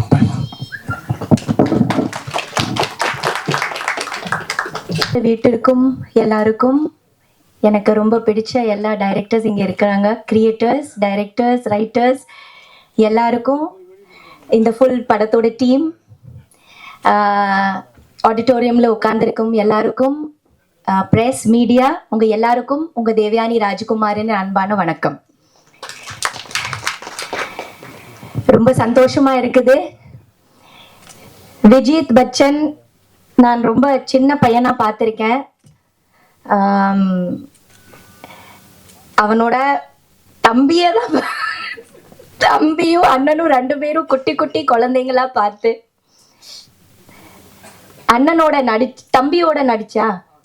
தம்பியோட நான் நடிச்சு இன்னைக்கு அண்ணன் வந்து ஹீரோ ஆயிருக்காரு இல்லையா? what a beautiful moment. Thangar Bachchan சாரோட கூட நான் வந்து நிறைய படங்கள் பண்ணியிருக்கேன். அவரோட டிராவல் காதல் கோட்டையிலிருந்து ஆரம்பிச்சு அழகி, பாரதி, மறுமலர்ச்சி, கண்ணுக்கு கண்ணாக, இந்த மாதிரி எவ்வளவோ படங்கள், அவ்வளோ அருமையான படங்கள்ல வந்து அவரோட சினிமாட்டோகிராஃபியில வந்து ஒர்க் பண்றதுக்கு எனக்கு வாய்ப்பு வந்து அவர்கிட்ட இருந்து நிறைய நான் கத்துக்கிருக்கேன். I've learned so much from you, sir. Yeah, you should clap please. ஒரு எக்ஸலண்ட் சினிமாட்டோகிராஃபர், ஒரு எக்ஸலண்ட் ரைட்டர், ஒரு எக்ஸலண்ட் டைரக்டர், ரியலிஸ்டிக் ஃபீலிங்ஸ், ரொம்ப போயட்டிக்கா, ரொம்ப ஸ்வீட்டா, ரொம்ப அழகா சொல்லக்கூடிய ஒரு கிரியேட்டர் அவர். இன்னைக்கு அவரோட சன் வந்து இந்த படம் மூலமா வந்து இன்ட்ரடியூஸ் ஆயிட்டு இருக்கிறாரு. எல்லாரும் அவரை என்கரேஜ் பண்ணுங்க. Media, please encourage him, please support him. இந்த படத்தை நல்லா எழுதி நல்லா சப்போர்ட் பண்ணி இந்த படம் பெரிய வெற்றி அடையிறது உங்க கையில தான் இருக்கு. அழகான ஒரு படம் கண்டிப்பா எடுத்திருக்காங்க. எனக்கு அந்த பாட்டு ரொம்ப பிடிச்சிருந்தது சார். அந்த திருவிழா பாட்டு அப்படியே ஒரு திருவிழா, ஒரு கோயில் செட்ட இதுக்குள்ள போயிட்டு வந்த மாதிரியே இருந்தது. அவ்வளோ பியூட்டிஃபுல்லா, அவ்வளோ ரியலிஸ்டிக்கா இருந்தது, ரொம்ப அழகா இருந்தது. ராஜா சாரோட பிளெஸிங்ஸ் இந்த படத்தில் இருக்கு. அதனால இந்த படத்தோட ப்ரொடியூசருக்கு வாழ்த்துக்கள், டைரக்டருக்கு வாழ்த்துக்கள், full team, heroine, to you also வாழ்த்துக்கள். விஜித், உங்களுக்கு ஒரு மேடை ரெடி பண்ணியாச்சு. அப்பா அம்மா உங்களுக்கு ஃபுல் சப்போர்ட் பண்ணியாச்சு. ஒரு நல்ல படம் நீங்க அறிமுகம் பண்றீங்க. இனிமே you have to work very hard. It's all about hard work. யாருக்கும் ஒன்னும் செய்ய முடியாது, வளர்க்க முடியாது. நம்மளோட ஸ்டஃப் தான், நம்மளோட பேஷன் தான். நீங்க ரொம்ப லக்கியா இருக்கீங்க. உங்களுக்கு ஒரு மேடை ரெடியா இருக்குது. உங்களுக்கு அவ்வளோ பெரிய ஒரு மாதா பிதா குரு எல்லாம் கூட இருக்கிறாங்க. இருந்துட்டு உங்களுக்கு ஒரு பிளாட்ஃபார்ம் ரெடி பண்ணி கொடுத்தாச்சு. இனிமே it is up to you how you do and stand, and it's all about hard work. You have to work very hard. You have to be very passionate about it. Nobody can do anything to anyone. யாருக்கும் எதுவுமே இங்க வந்து பண்ண முடியாது. நம்மளோட சொந்த stuff, நம்மளோட சொந்த உழைப்பு, நம்மளோட சொந்த ஃபயர் தான் நமக்கு ஒரு இடத்துக்கு கொண்டு செல்லும். As youngsters, this is a small advice from me. You have to be very passionate about your work. You have to give your 100% to it. You have to love it, utmost love to it. Then it will love you. It's going to be very hard. It's going to be very hard. It's not easy. Life is not easy. இது வந்து red carpet கிடையாது. ரொம்ப heart இருக்கும், ரொம்ப கஷ்டம் வரும். ஆனா அதை கஷ்டமா நினைக்காம எப்பவுமே வந்து ஹாப்பியா நினைச்சிட்டு கிடைக்கிற அந்த சந்தோஷத்தை வந்து என்ஜாய் பண்ணுங்க. As newcomers, you enjoy each and every second you get to work in the cinema. You love it the most, and see how cinema gives you. Okay, love it the most, to both of you. and to the whole team. And I wish the whole team all the very best, especially to Tankar Bachchan sir and his family. Or ma'am, உங்களை பார்த்துட்டு தான் இருக்கிறேன் நான். உங்களோட support எப்பவுமே இருக்குது சாருக்கு. And is a wonderful person. என்னோட லைஃபோட நிறைய என்ன சொல்றது, காதல் கோட்டையிலே எனக்கு அவ்வளோ அழகா காமிச்சு, மறுமலர்ச்சி, பாரதி படம் நான் பண்ணதே சார்னால் தான். சார் சொன்னாரு, கண்டிப்பா நீ பண்ணணும் தேவயானி, அந்த மாதிரி ஒரு கேரக்டர் வராது. எனக்கு எதுவுமே தெரியல, சாரோட இதுதான் மறுமலர்ச்சி. இந்த மாதிரி அற்புதமான ஒரு கேரக்டர்ஸ் கொடுத்த படங்கள் கூட சார் கூட ஒர்க் பண்ணுறதுக்கு வாய்ப்பு இருந்தது. So thank you sir, thank you so much. I've learn so much for you. So wishing the whole team all the very best. Vijith, you make it big. Okay, நல்லா பண்ண. அரவிந்த்க்கும் கேட்டுன்னு சொல்லு. அழகில இவனோட தம்பியா அண்ணனா, எனக்கு எப்பவுமே கன்ஃபியூஷன். ஓ, தம்பி கூட தான் நடிச்சேன். வந்திருக்கானா? எங்க வாங்க, இங்க வாங்க. நியாயமா நீங்க தான், நான் நினைச்சேன் நீங்க தானே. பார்த்தா உல்டாவா மாறிடுச்சு. சோ நீங்க தானே அந்த பாலு? இவ்வளவு தூரத்துல இருந்து பாலு பார்த்தா எப்படி இருக்கும்? Balu, please come here. Let me see the big Balu now.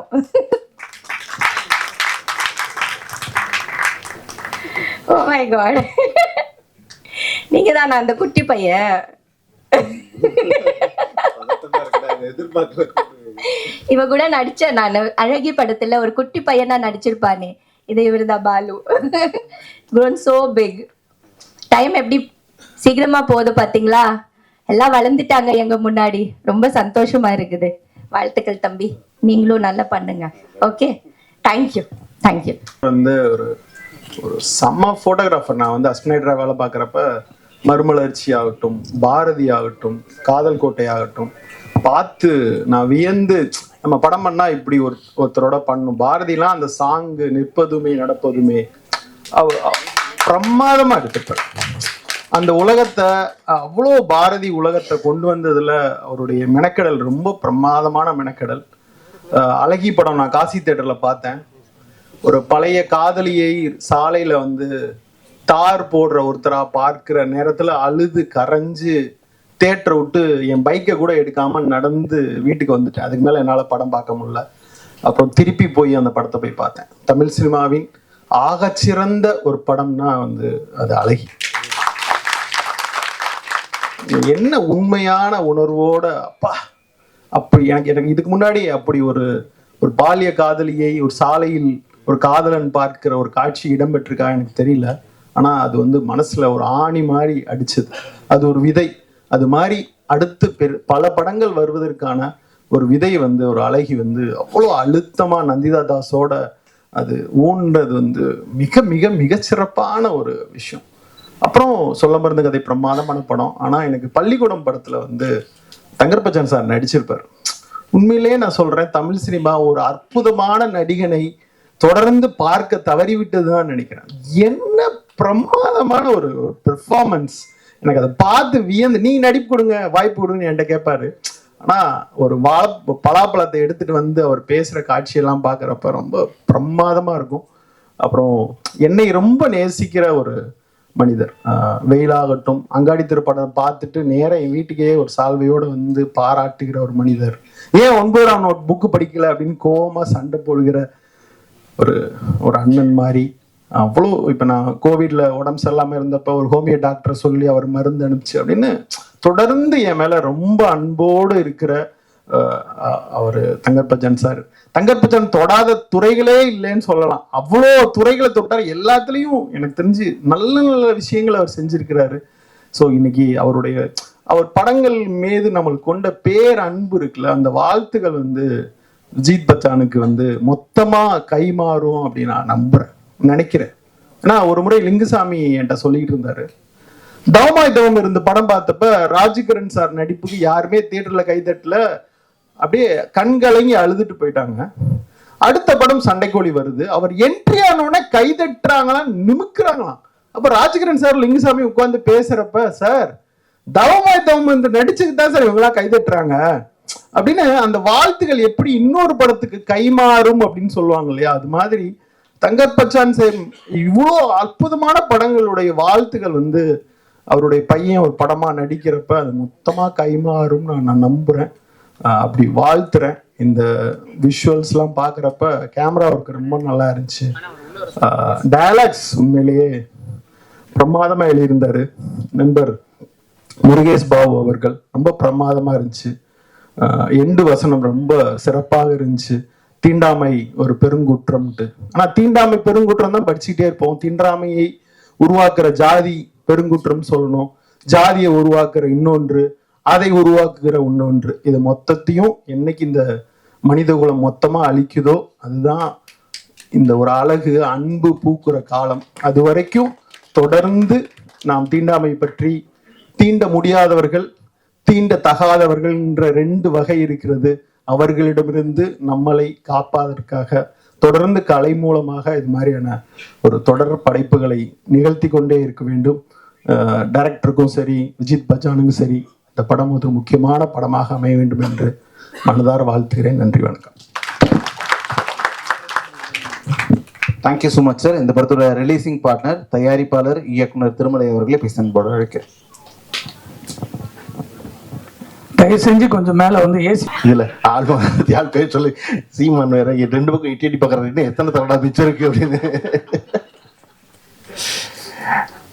பேரன்பும் பெருங்கோபமும் படத்தின் வெளியீட்டு அறிவிப்புக்கு வந்திருக்க உங்கள் எல்லோரையும் வணங்கி மகிழ்கிறேன். இந்த படம் வந்து தொடர்ச்சியாக இந்த படம் பற்றி எல்லோரும் வாழ்த்தி பேசினார்கள். அதில் குறிப்பாக தங்கர் பச்சனின் மகன் அறிமுகமாகிற படம் என்பதால் தங்கர் பச்சனை பற்றி அதிகம் பேசினார்கள். நீங்கள் தங்கர் பச்சனை புரிஞ்சுக்கிறதுக்கு உங்களுக்கு நுட்பம் வேணும். 9 ரூபாய் நோட்டுன்னு ஒரு படம். 9 ரூபாய் நோட்டுனா என்ன? செல்லாது இல்லை. அப்படித்தான் ரொம்ப நாள் என் நண்பர் தான் சொன்னேன். அப்படி இல்லடா, இந்திய நாணய அமைப்பில் மொத்தம் 9 ரூபா நோட்டு இருக்கான். 1 ரூபா, 2 ரூபா, 5 ரூபா, 10 ரூபா, 20 ரூபா, 50 ரூபா, 100 ரூபா, 500 ரூபா, 1000 ரூபா. அந்த படம் எடுத்தப்ப 9 ரூபா நோட்டு இருக்கு. அந்த 9 ரூபா நோட்டு பயனில்லடா, அதை விட அந்த மனுஷன் உயர்ந்தவரா சொல்ற 30 இல்லைக்கடா வாங்க. நாங்கள் என்னடா படம் வந்து இத்தனை வருஷங்களுக்கு எனக்கு சொல்றீங்க அப்படின்னு. இது புரியாம அந்த படத்தை 2-3 தடவை பார்த்துட்டு அப்படின்னு. அதை விட அண்ணன் சொல்றது ரொம்ப பிரமாதமான ஒரு நுட்பம் இருக்கு. என்னன்னா, இந்த படத்துல கதாநாயகனுக்கு விஜித்னு பேர் வச்ச அண்ணன் ஒன்று சொன்னார் பாருங்க. நான்லாம் அதுல இருந்து மீளவே இல்லை. நான் நினைச்சுக்கிட்டு இருக்கேன் அஜித்ல பாதி, விஜய்ல பாதி விஜித்னு. பார்த்தீங்களா, நீங்களும் அப்படிதான் நினைச்சிருக்கீங்க. நம்ம எல்லாம் இந்த 9 ரூபா நோட்ட மாதிரி நினைச்சவங்க எல்லாரும். அண்ணன் தான் சொன்னார், நான் ராத்திரி திடீர்னு முழிச்சேன், எனக்கு இந்த பேர் ஒலிச்சிச்சு காதுல, அப்படித்தான் அந்த பேர் வச்சேனாரு. எனக்கு என்ன பிடிச்சிருந்துச்சுன்னா, அதை நம்ம நம்புறோமோ இல்லையோ, தங்கர் பச்சை நம்புறாரு பாருங்க. இந்த பேர் எனக்கு காதல் ஒழிச்சிச்சு, அதை எல்லாரும் சொல்றாரு பாருங்க. அந்த நம்பிக்கை தான் ரொம்ப முக்கியம் சினிமாவில். இதை சொன்னா நம்புவாங்க, நம்புறப்ப நம்ம சொல்லுவோம் அப்படின்னு. அப்படி இந்த படத்தில் அறிமுகமாகும் விஜித் பச்சானுக்கு முதல்ல வாழ்த்துக்கள். இதை வேற சுசீந்திர வேற காதல கேட்டேன்னு தெரியாம தம்பி தம்பி பேர் வர மாட்டேங்கிறாரு. நாங்க இவ்வளவு யோசிச்சு வச்சிருக்க ஒரு பேர், நீ மட்டும் பேர் வராதுங்கிறீங்க. அதனால தேவயானி அவர்கள் மிக சிறப்பாக தன் வீட்டு பிள்ளையை வாழ்த்துவதைப் போல, தன் வீட்டு பிள்ளையை கண்டிப்பதைப் போல, தன் வீட்டு பிள்ளைக்கு வழிகாட்டுவதைப் போல மிக நேர்த்தியான ஒரு பேச்சு பேசிட்டாங்க.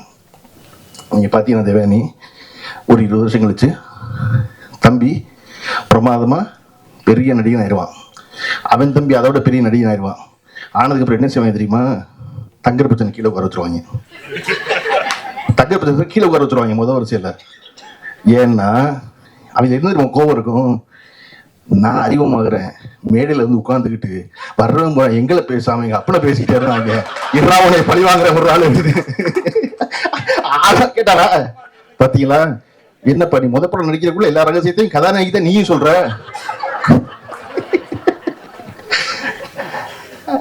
இந்த படத்தினுடைய இயக்குனர் சிவபிரகாஷ் அவர்கள் என் அலுவலகத்தில் நான் இருந்த நாட்களை விட அதிக நாட்கள் இருந்தவர்.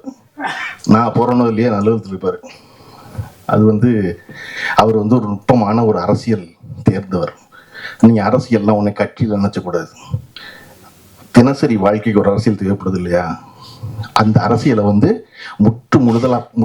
முழு முதலாக படித்தவர் வந்து சிவபிரகாஷ்.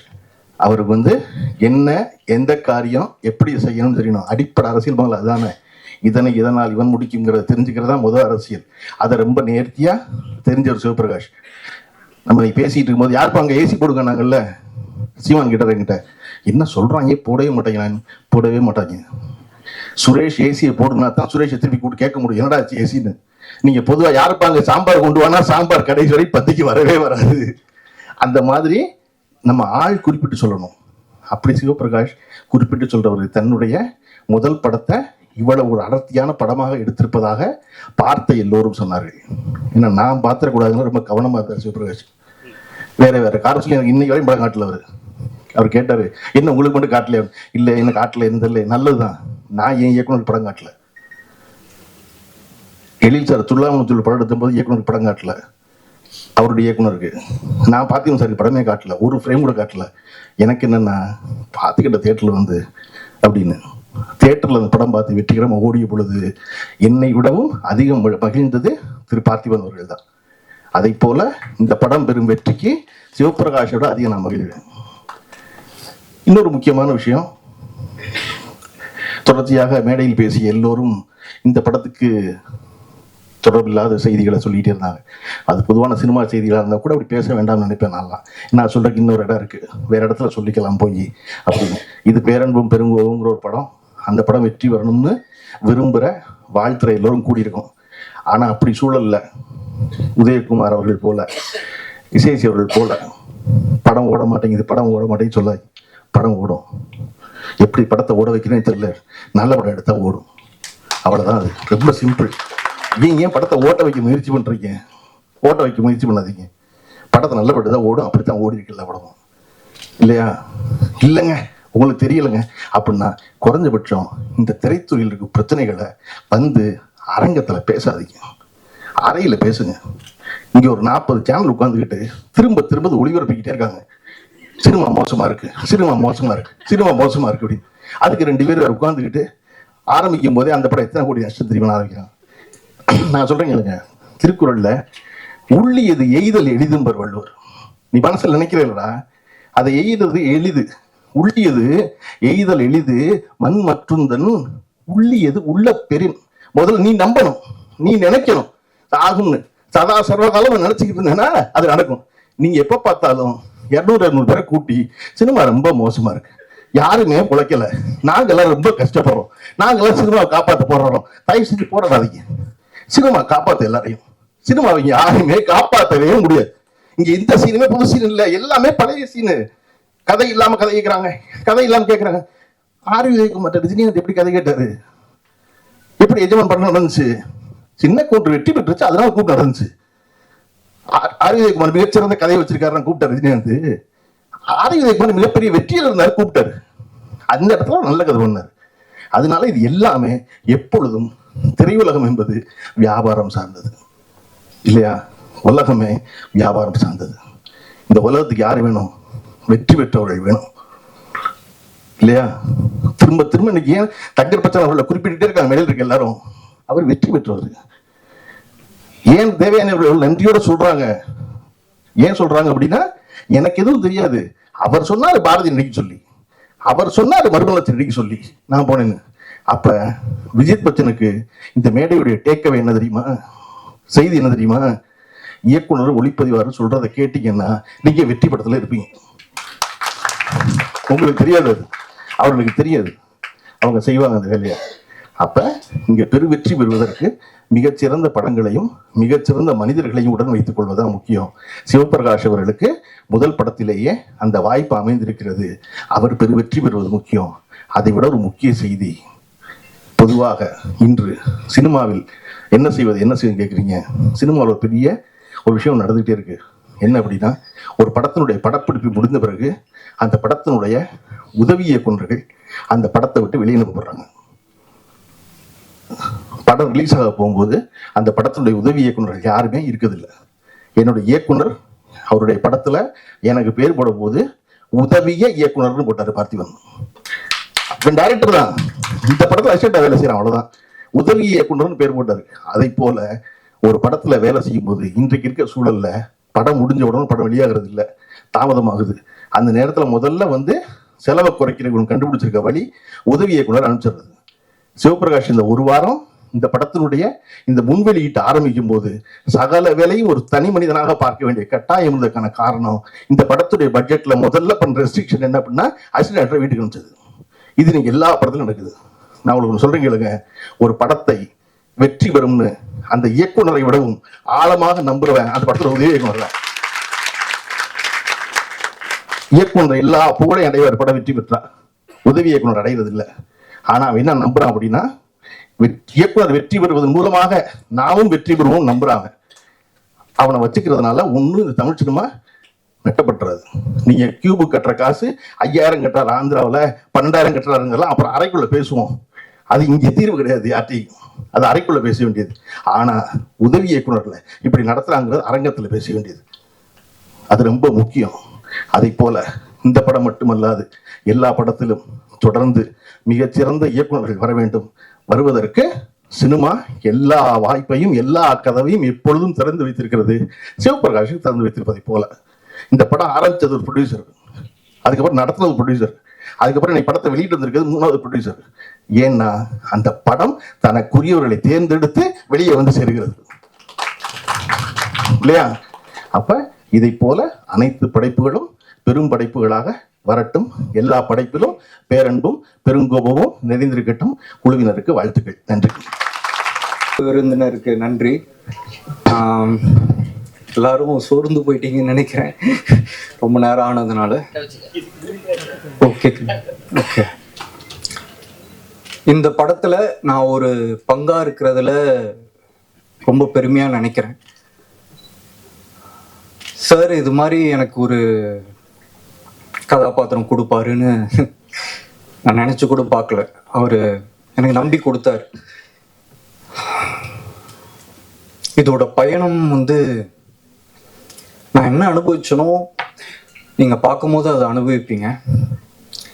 எனக்கு வலி, ஏமாத்துறது, துரோகம், பெருப்பு இதெல்லாம் பார்க்காம வளர்ந்த பையன், உண்மையாக அதான் சொல்லணும்.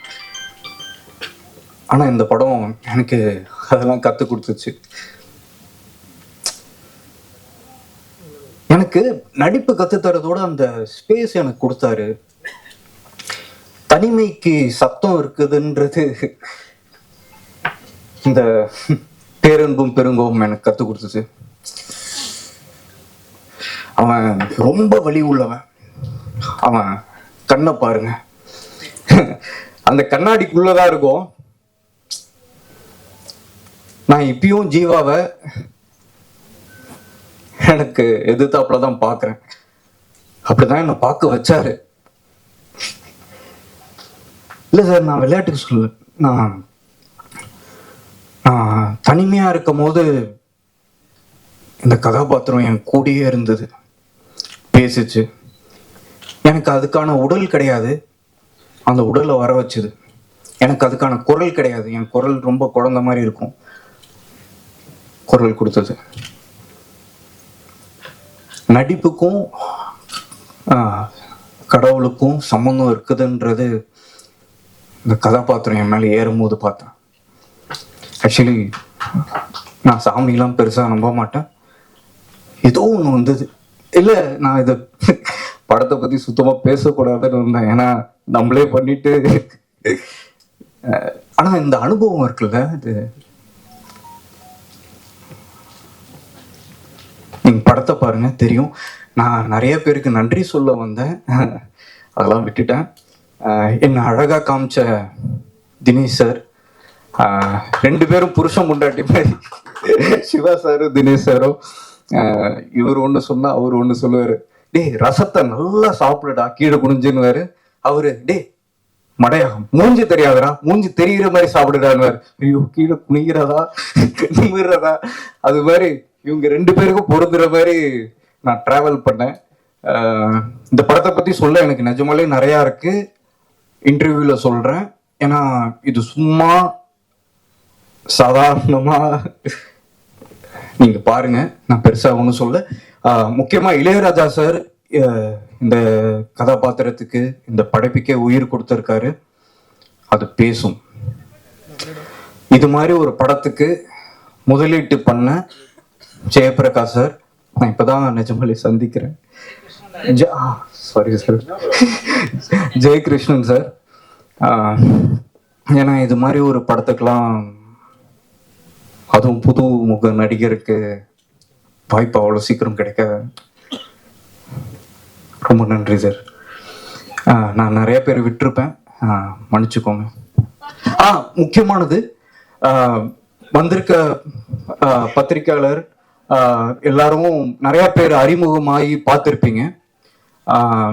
சரியான ஆளை தான் தேர்ந்தெடுக்கிறீங்க ஒரு நடிகனை. நான் ஏதாவது தப்பு பண்ணியிருந்தா சொல்லுங்க, நான் எடுத்துக்கிறேன். எதா இருந்தாலும் சொல்லுங்க, எடுத்துக்கிறேன். ரொம்ப நன்றி வந்ததுக்கு. இல்ல, அது மியூச்சுவல் அண்டர்ஸ்டாண்டிங். இல்ல, இத்தனை காலம் இல்ல உணர்வா காட்டலாம். ஓகே, என் அம்மா ரொம்ப பொறுமையா இருந்தாங்க. இவன் கண்டிப்பா என்னைக்கா நடிச்சு வெளியே வந்துருவானு. எங்க அப்பாவுக்கு அவரை நிறைய கஷ்டப்படுத்தியிருக்கேன். பட் இந்த படத்துக்கு அப்புறம் அது இருக்காது, செயல்ல இருக்கட்டுமே. நான் இந்த விஷயம் மட்டும் ரொம்ப நன்றிங்க. கல்வியிலும் கலையிலும் கவித்துவத்திலும் வாழ்வியலிலும் எஸ்பெஷலி மொழியிலும் சிறந்தவர்கள் இத்தனை பேர் இங்க இருக்கும்போது எனக்கு என்ன பேசுறதுன்னு சத்தியமா தெரியல. பக்குன்ற சவுண்ட் மட்டும் தான் மைண்ட்ல கேக்குது. ஸோ மூளையெல்லாம் பெருசா யூஸ் பண்ணாம மனசுல தோன்ற 4 வார்த்தையை பேசிட்டு போக போறேன். பேரன்பும் பெரும் கோபமும். இந்த கதையை சிவபிரகாஷ் சார் என்கிட்ட சொன்ன அந்த காட்சி எனக்கு நல்லாவே ஞாபகம் இருக்கு. ஆஃபீஸ்க்கு போனேன். சோஃபால நானும் டிரெக்டர் சார் அண்ட் முருகன் சாரும் அங்கே இருந்தாங்க. கதை சொல்ல ஆரம்பிச்சாங்க. கட் ஃபீலிங் சொல்லுவாங்கல்ல, அந்த மாதிரி ஏதோ ஒரு தாக்கம் இந்த கதை எனக்குள்ள உருவாக்குச்சு. That is why I was like, சரி கொஞ்ச நாள் சாராவா வாழ்ந்து பார்ப்போம். ஸோ எங்க அப்பா அம்மாவுக்கு நடந்தது ஒரு கலப்பு திருமணம் தான். அச்சா மலையாளி, அம்மா தமிழ். அப்போ அம்மா சின்ன வயசுல சொன்னதெல்லாம் கேட்டு எல்லா கலப்பு திருமணங்கள்லயும் இருக்கிற மாதிரி சில மனக்கசப்புகள் எங்க அம்மாக்கும் இருந்திருக்குன்றத புரிஞ்சுக்கிட்டேன்.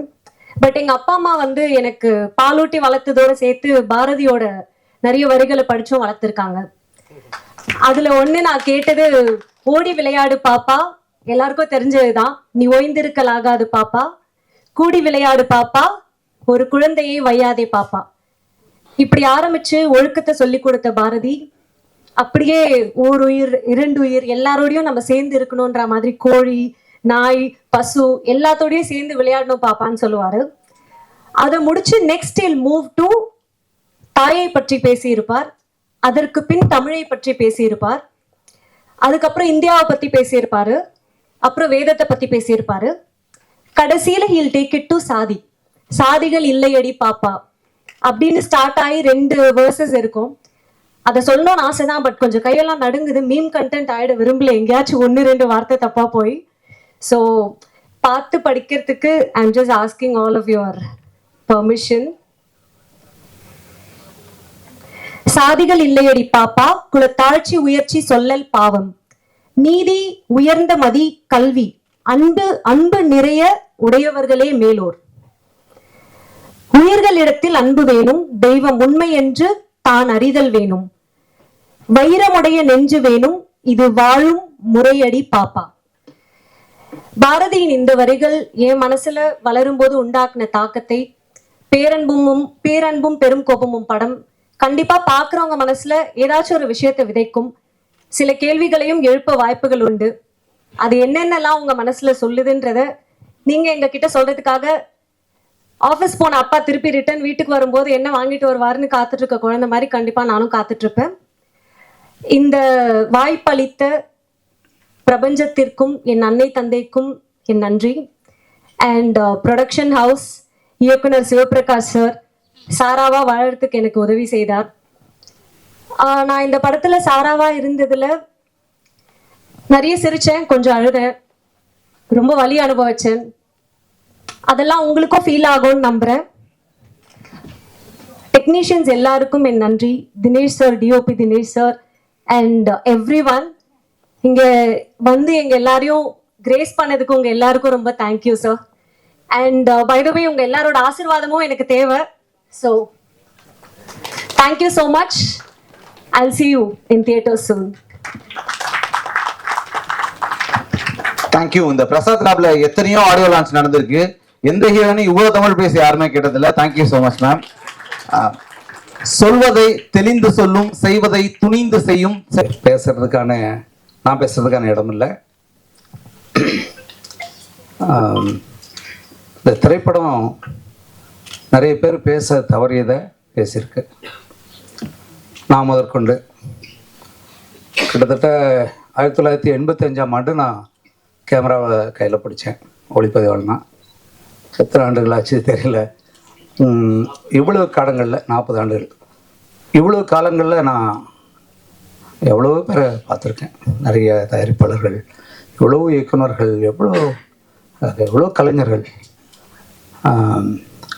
ஆனால் இவ்வளோ படங்கள், இவ்வளோ திரைக்கதைகள், இவ்வளோ என்னுடைய சிறுகதைகள், நாவல்கள் செய்ய தவறியது எல்லாத்தையும் இந்த ஒரு படம் செஞ்சுருக்கு. நேற்று முதல்ல நான் ஒரு 2 மாதம் இருக்கும்னு நினைக்கிறேன். அப்போ அந்த படத்தை ஒரு பார்வையாளனாக தான் நான் பார்த்தேன். என் பையன் இந்த கதை நீங்கள் கேட்க வேணாம்பா அப்படின்னு சொல்லிட்டான். ஆனால் இந்த படம் நீங்கள் என்னை நடிக்க விடல, அவ்வளோதான் நீங்கள் செய்யணும். சரிப்பா அப்படின்னு விட்டேன். ஆனால் நான் போய் பார்வையாளர் நான் பார்க்கும்போது ஒரு பதட்டத்தோடு தான் நான் பார்த்தேன். அதை விட நேற்று இரவு படத்தை 2வது முறையாக நான் பார்க்கும்போது எனக்கு, ஏன்னா நான் ஒரு சாதாரண ஒரு ஆள் தான். நான் ஒரு மணலில் உட்காந்து 28 பைசாவுக்கு படம் பார்த்த ஆள் தான். நான் 3 படம் தான் பெஞ்சில் உட்காந்தே பார்த்துருக்கேன் சென்னைக்கு வர்றதுக்கு முன்னாடி. அப்படி ஒரு சாதாரண ஆள் நான். ஒரு இன்றைக்கு இருக்கிற சமூகத்தினுடைய பெரிய சிக்கலை பேசுது. எத்தனை மனங்கள், எத்தனை மனித உயிர்கள் வதைக்கப்படுது, அவமானப்படுத்தப்படுது, கேவலப்படுத்தப்படுது. அதை இந்த திரைக்கலை சாதிச்சிருக்கு. திரைப்படங்கிறது எல்லாரையும் தட்டி தூங்க வைக்கிறது இல்லை, கிச்சு கிச்சு மூட்டுறது இல்லை, சிரிக்க வச்சு அவங்க பணத்தை பிடுங்கிறதோட மட்டும் இல்லாது அது ஒவ்வொருத்தரையும் அறையணும். அவங்க செய்கிற தவறுகளை கேட்கணும். இதை பார்க்கக்கூடியவர்கள் பதில் சொல்லி ஆகணும். அவங்க மனசுக்கு பதில் சொல்லணும். மிகப்பெரிய வேலை. பல அரசியல் இயக்கங்கள் செய்ய தவறியதை, பல இலக்கியங்கள் செய்ய தவறியதை இந்த பேரன்பும் பெருங்கோமும் சாதிச்சிருக்கிறேன் நான் உணர்ந்தேன். ஒரு தம்பி சிவபிரகாஷ் வாங்க. ஒரு ஒரு போராளிங்கிறவன் வெறும் ஆயுதத்தை வச்சிருக்கிறவன் மட்டும் இல்லை, சொல்ல சிந்தனையை வச்சிருக்கிறவன், கையில் சரியான கலையை வச்சிருக்கிறவன். இவன் தான் போராளி. ரொம்ப முக்கியமான ஒரு ஆள். இவருக்கு மிக முக்கியமாக இந்த படத்தினுடைய உரையாடல். அது இப்போ பொதுவான சினிமாவில் பேசுகிற முறையை மீறி நான் ரொம்ப இயல்பாக உரைநடை எழுதுறது. ஏன்னா என் படங்கள் அப்படி. இந்த படம் இயல்பாக இருக்குது. ஆனால் உரையாடல்கள் மட்டும் அந்த இடத்துல மனோகரா பராசக்தி சில எம்ஜிஆர் திரைப்படங்களில் வர்ற மாதிரி தான் இருக்குது. ஆனால் அது அப்படி தான் இருக்கணுங்கிறத அப்புறம் நான் புரிஞ்சுக்கிட்டேன். அதை அப்படி செய்யலைன்னா இது போய் அவனை குத்தாது. அந்த நுட்பம் அந்த படத்தில் நான் பார்த்தேன். முருகேஷ் எங்கிறீங்க? முருகேஷ் வாங்க வாங்க முருகேஷ் வாங்க. என்ன விளையாட்டு இல்லைங்க, சும்மா வருஷத்துக்கு 300 படத்தை எடுத்துட்டு குப்பையாக குவிச்சிட்டு இருக்கோம். வாங்க. இவருடைய அந்த உரையாடல்னா வசனங்கிறது சமஸ்கிருத சொல்லுனால நான் சொல்ல, வஜனங்கிறத நம்ம வசனம்னு சொல்லிட்டு இருக்கோம். ரொம்ப முக்கியமான வேலை பண்ணியிருக்காரு. அதே மாதிரி இவருக்கு துணையாக இருந்த தினேஷ் ஒரு ஏன்னா நான் அடிப்படையில் ஒளிப்பதிவாளன். அந்த கிராஃப்ட், அந்த கலையை, ஒளிப்பதிவாளனுடைய வேலை என்னென்னா, நம்ம எல்லாரும் எல்லாத்தையும் பார்ப்போம், இயக்குனர் முதற்கொண்டு. நீ எதை தான் பார்க்கணுன்னு அதை மட்டும் காட்டுறவன் தான் ஒளிப்பதிவாளன். மற்றதெல்லாம் நீ பார்க்கக்கூடாது. அது எந்த கோணத்தில் பார்க்கணும், எவ்வளோ நேரம் பார்க்கணும்னு காட்டுறவன் தான் ஒளிப்பதிவாளன். ரொம்ப சிறப்பாக வந்திருக்கு. ஏன்னா நிறைய நான் எப்படி இதுக்கான மேடை இல்லை, அதனால் நான் வரவே கூடாதுன்னு யாரை என்னை உட்கார வச்சிங்க நீங்கள். எனக்கு நான் வரக்கூடாதுன்னு நினச்சேன்ல. ஏன்னா எனக்கு இந்த படத்துக்கு தொடர்பே கிடையாது. என் மகனை பெற்றதால நான் பேசக்கூடாது. உண்மையிலே விஜித் நல்லா பண்ணியிருக்காரு. அந்த பொண்ணு ஷாலி வந்து அந்த சாராவும் ஜீவாவும் உங்களை தூங்கவே விட மாட்டாங்க. அதுவும் இந்த மைம்ஸ் கோபி என்னங்க இப்படி ஒரு நடிகனப்பா. ஐயோ பாருங்க, தமிழில் தாங்க நடிகர்கள், சிறந்த நடிகர்கள் இருக்காங்க இந்தியாவிலே. அவர் அருள்தாஸை நான் இப்போ தான் பார்க்குறேன். என்ன ஐயாப்பா, எப்படி அந்த அம்மா எங்க பேர் என்ன பண்ண அந்த அம்மாவை நடிச்சவங்க சொல்லவே முடியாது. நான் வந்து அழகில நந்தியதாஸ் எப்படி பார்த்தனோ அப்படி ஒரு நடிப்பு இதில் நடிச்சிருக்க அத்தனை பேர் தான். வினோத் இங்கே ஒருத்தருக்காம பாருங்க, நான் அவரை கூப்பிட இல்லைங்க தம்பி. படத்தினுடைய இயக்குனருடைய முக்கியமான ஒரு கருவியை அவர் கையாண்டிருக்கார் இந்த படத்தில். ரொம்ப அருமையானது எல்லாம். அவங்க ஐயா லோக்கு ஐயா, அவர் எதுக்காக சொல்கிறேன்னா, இந்த தமிழ் மண் மகிழ்ச்சி அடையும், பெருமை அடையும். அப்படியாப்பட்ட ஒரு திரைப்படம் உருவாகியிருக்கு தமிழ்நாட்டில், பேரன்பும் பெருங்கோபம். இதை ஒவ்வொருத்தரும் தயவு செஞ்சு பாருங்க. பார்க்க வேண்டியது உங்களுடைய கடமை. சும்மா ஒன்றும் இல்லாத படத்தெல்லாம் போயிட்டு 500 கோடி 600 கோடி என்ன கிடைச்சது? அவன் எடுத்து போயிட்டான், நடிகன் எடுத்து போயிட்டான், அதை வாங்கணும் போயிட்டான், எல்லாம் போயிட்டான். அது அப்படியே தான் இருக்கு. இந்த சமூகம் மேலே வர்றதுக்கான ஒரு பெரிய வேலை. என் நண்பன் ஜெயகிருஷ்ணன் இதுக்கு மேலே சொல்கிறதுக்கு இல்லை. பல இயக்குநர்களை, பல இன்றைக்கு இருக்கிற திரைப்பட நடிகர்களை உருவாக்கினவர். எவ்வளோ எளிமையாக உட்கார்ந்துருக்கார். பெரிய ஆளு, பெரிய வேலைகளை செய்துக்கிட்டு இருக்கார்.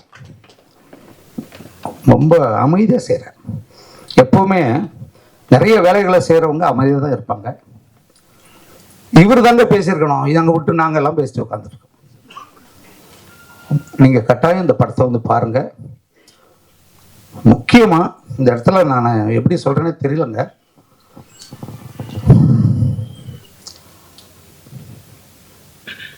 இந்த படத்தினுடைய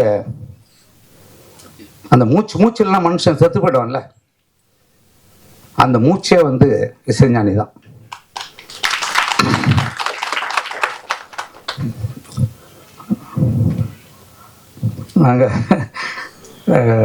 நான் அவரோடய இருக்கேன்.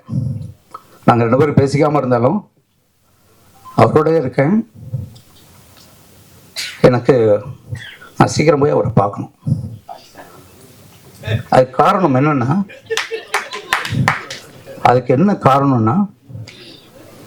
அவர் சிம்பனி பண்ணுறாரு, எல்லாம் பண்ணிட்டாரு, என்னென்னோ பண்ணி முடிச்சிட்டாரு. இந்த படத்தை முழுமையா புரிஞ்சு வச்சவர் அவர் தான். இதை எப்படி மக்கள்கிட்ட போகணுன்றத பண்ணியிருக்காரு.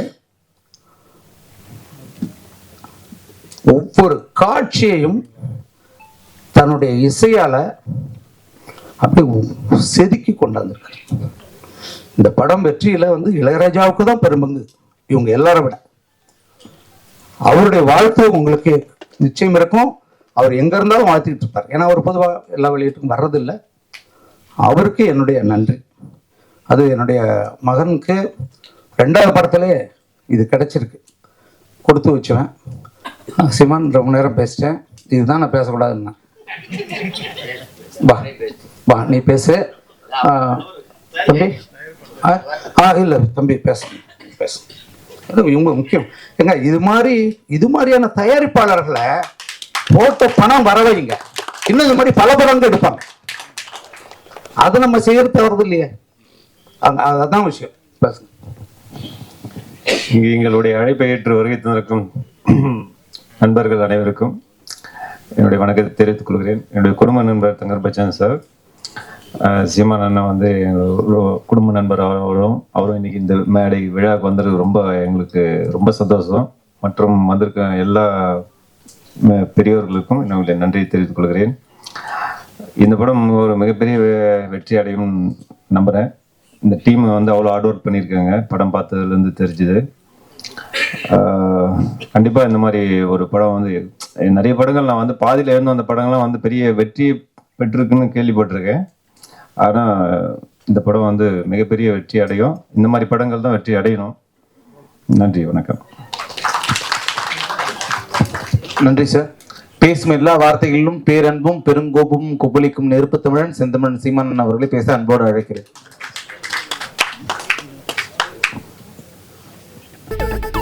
இப்போ உங்க என்டர்டெயின்மெண்ட் ஆக போகுது plus 5+ OTT 800+ blockbuster movies 1+, 2+, 3+, multi+ languages exclusive movies, brand new web series, interesting ஆன short movies, இப்படி நிறைய பிளஸ். வெயிட் இதுல மைனஸ் ஒரு விஷயமும் இருக்கு. மத்த எல்லா ஓடிடிஸை விட மைனஸ் பிரைஸ்ல ஒரு நாளைக்கு ₹1 மட்டும்தான். உங்க சந்தோஷத்தை பிளஸ் பண்ண போற OTT பிளஸ் இப்ப உங்க கையில. உடனே டவுன்லோட் பண்ணுங்க. OTT பிளஸ், இது ஆல் இன் ஒன் ஆப். உடனே டவுன்லோட் பண்ணுங்க. என்டர்டெயின்மெண்ட்டை பிளஸ் பண்ணுங்க OTT பிளஸோட.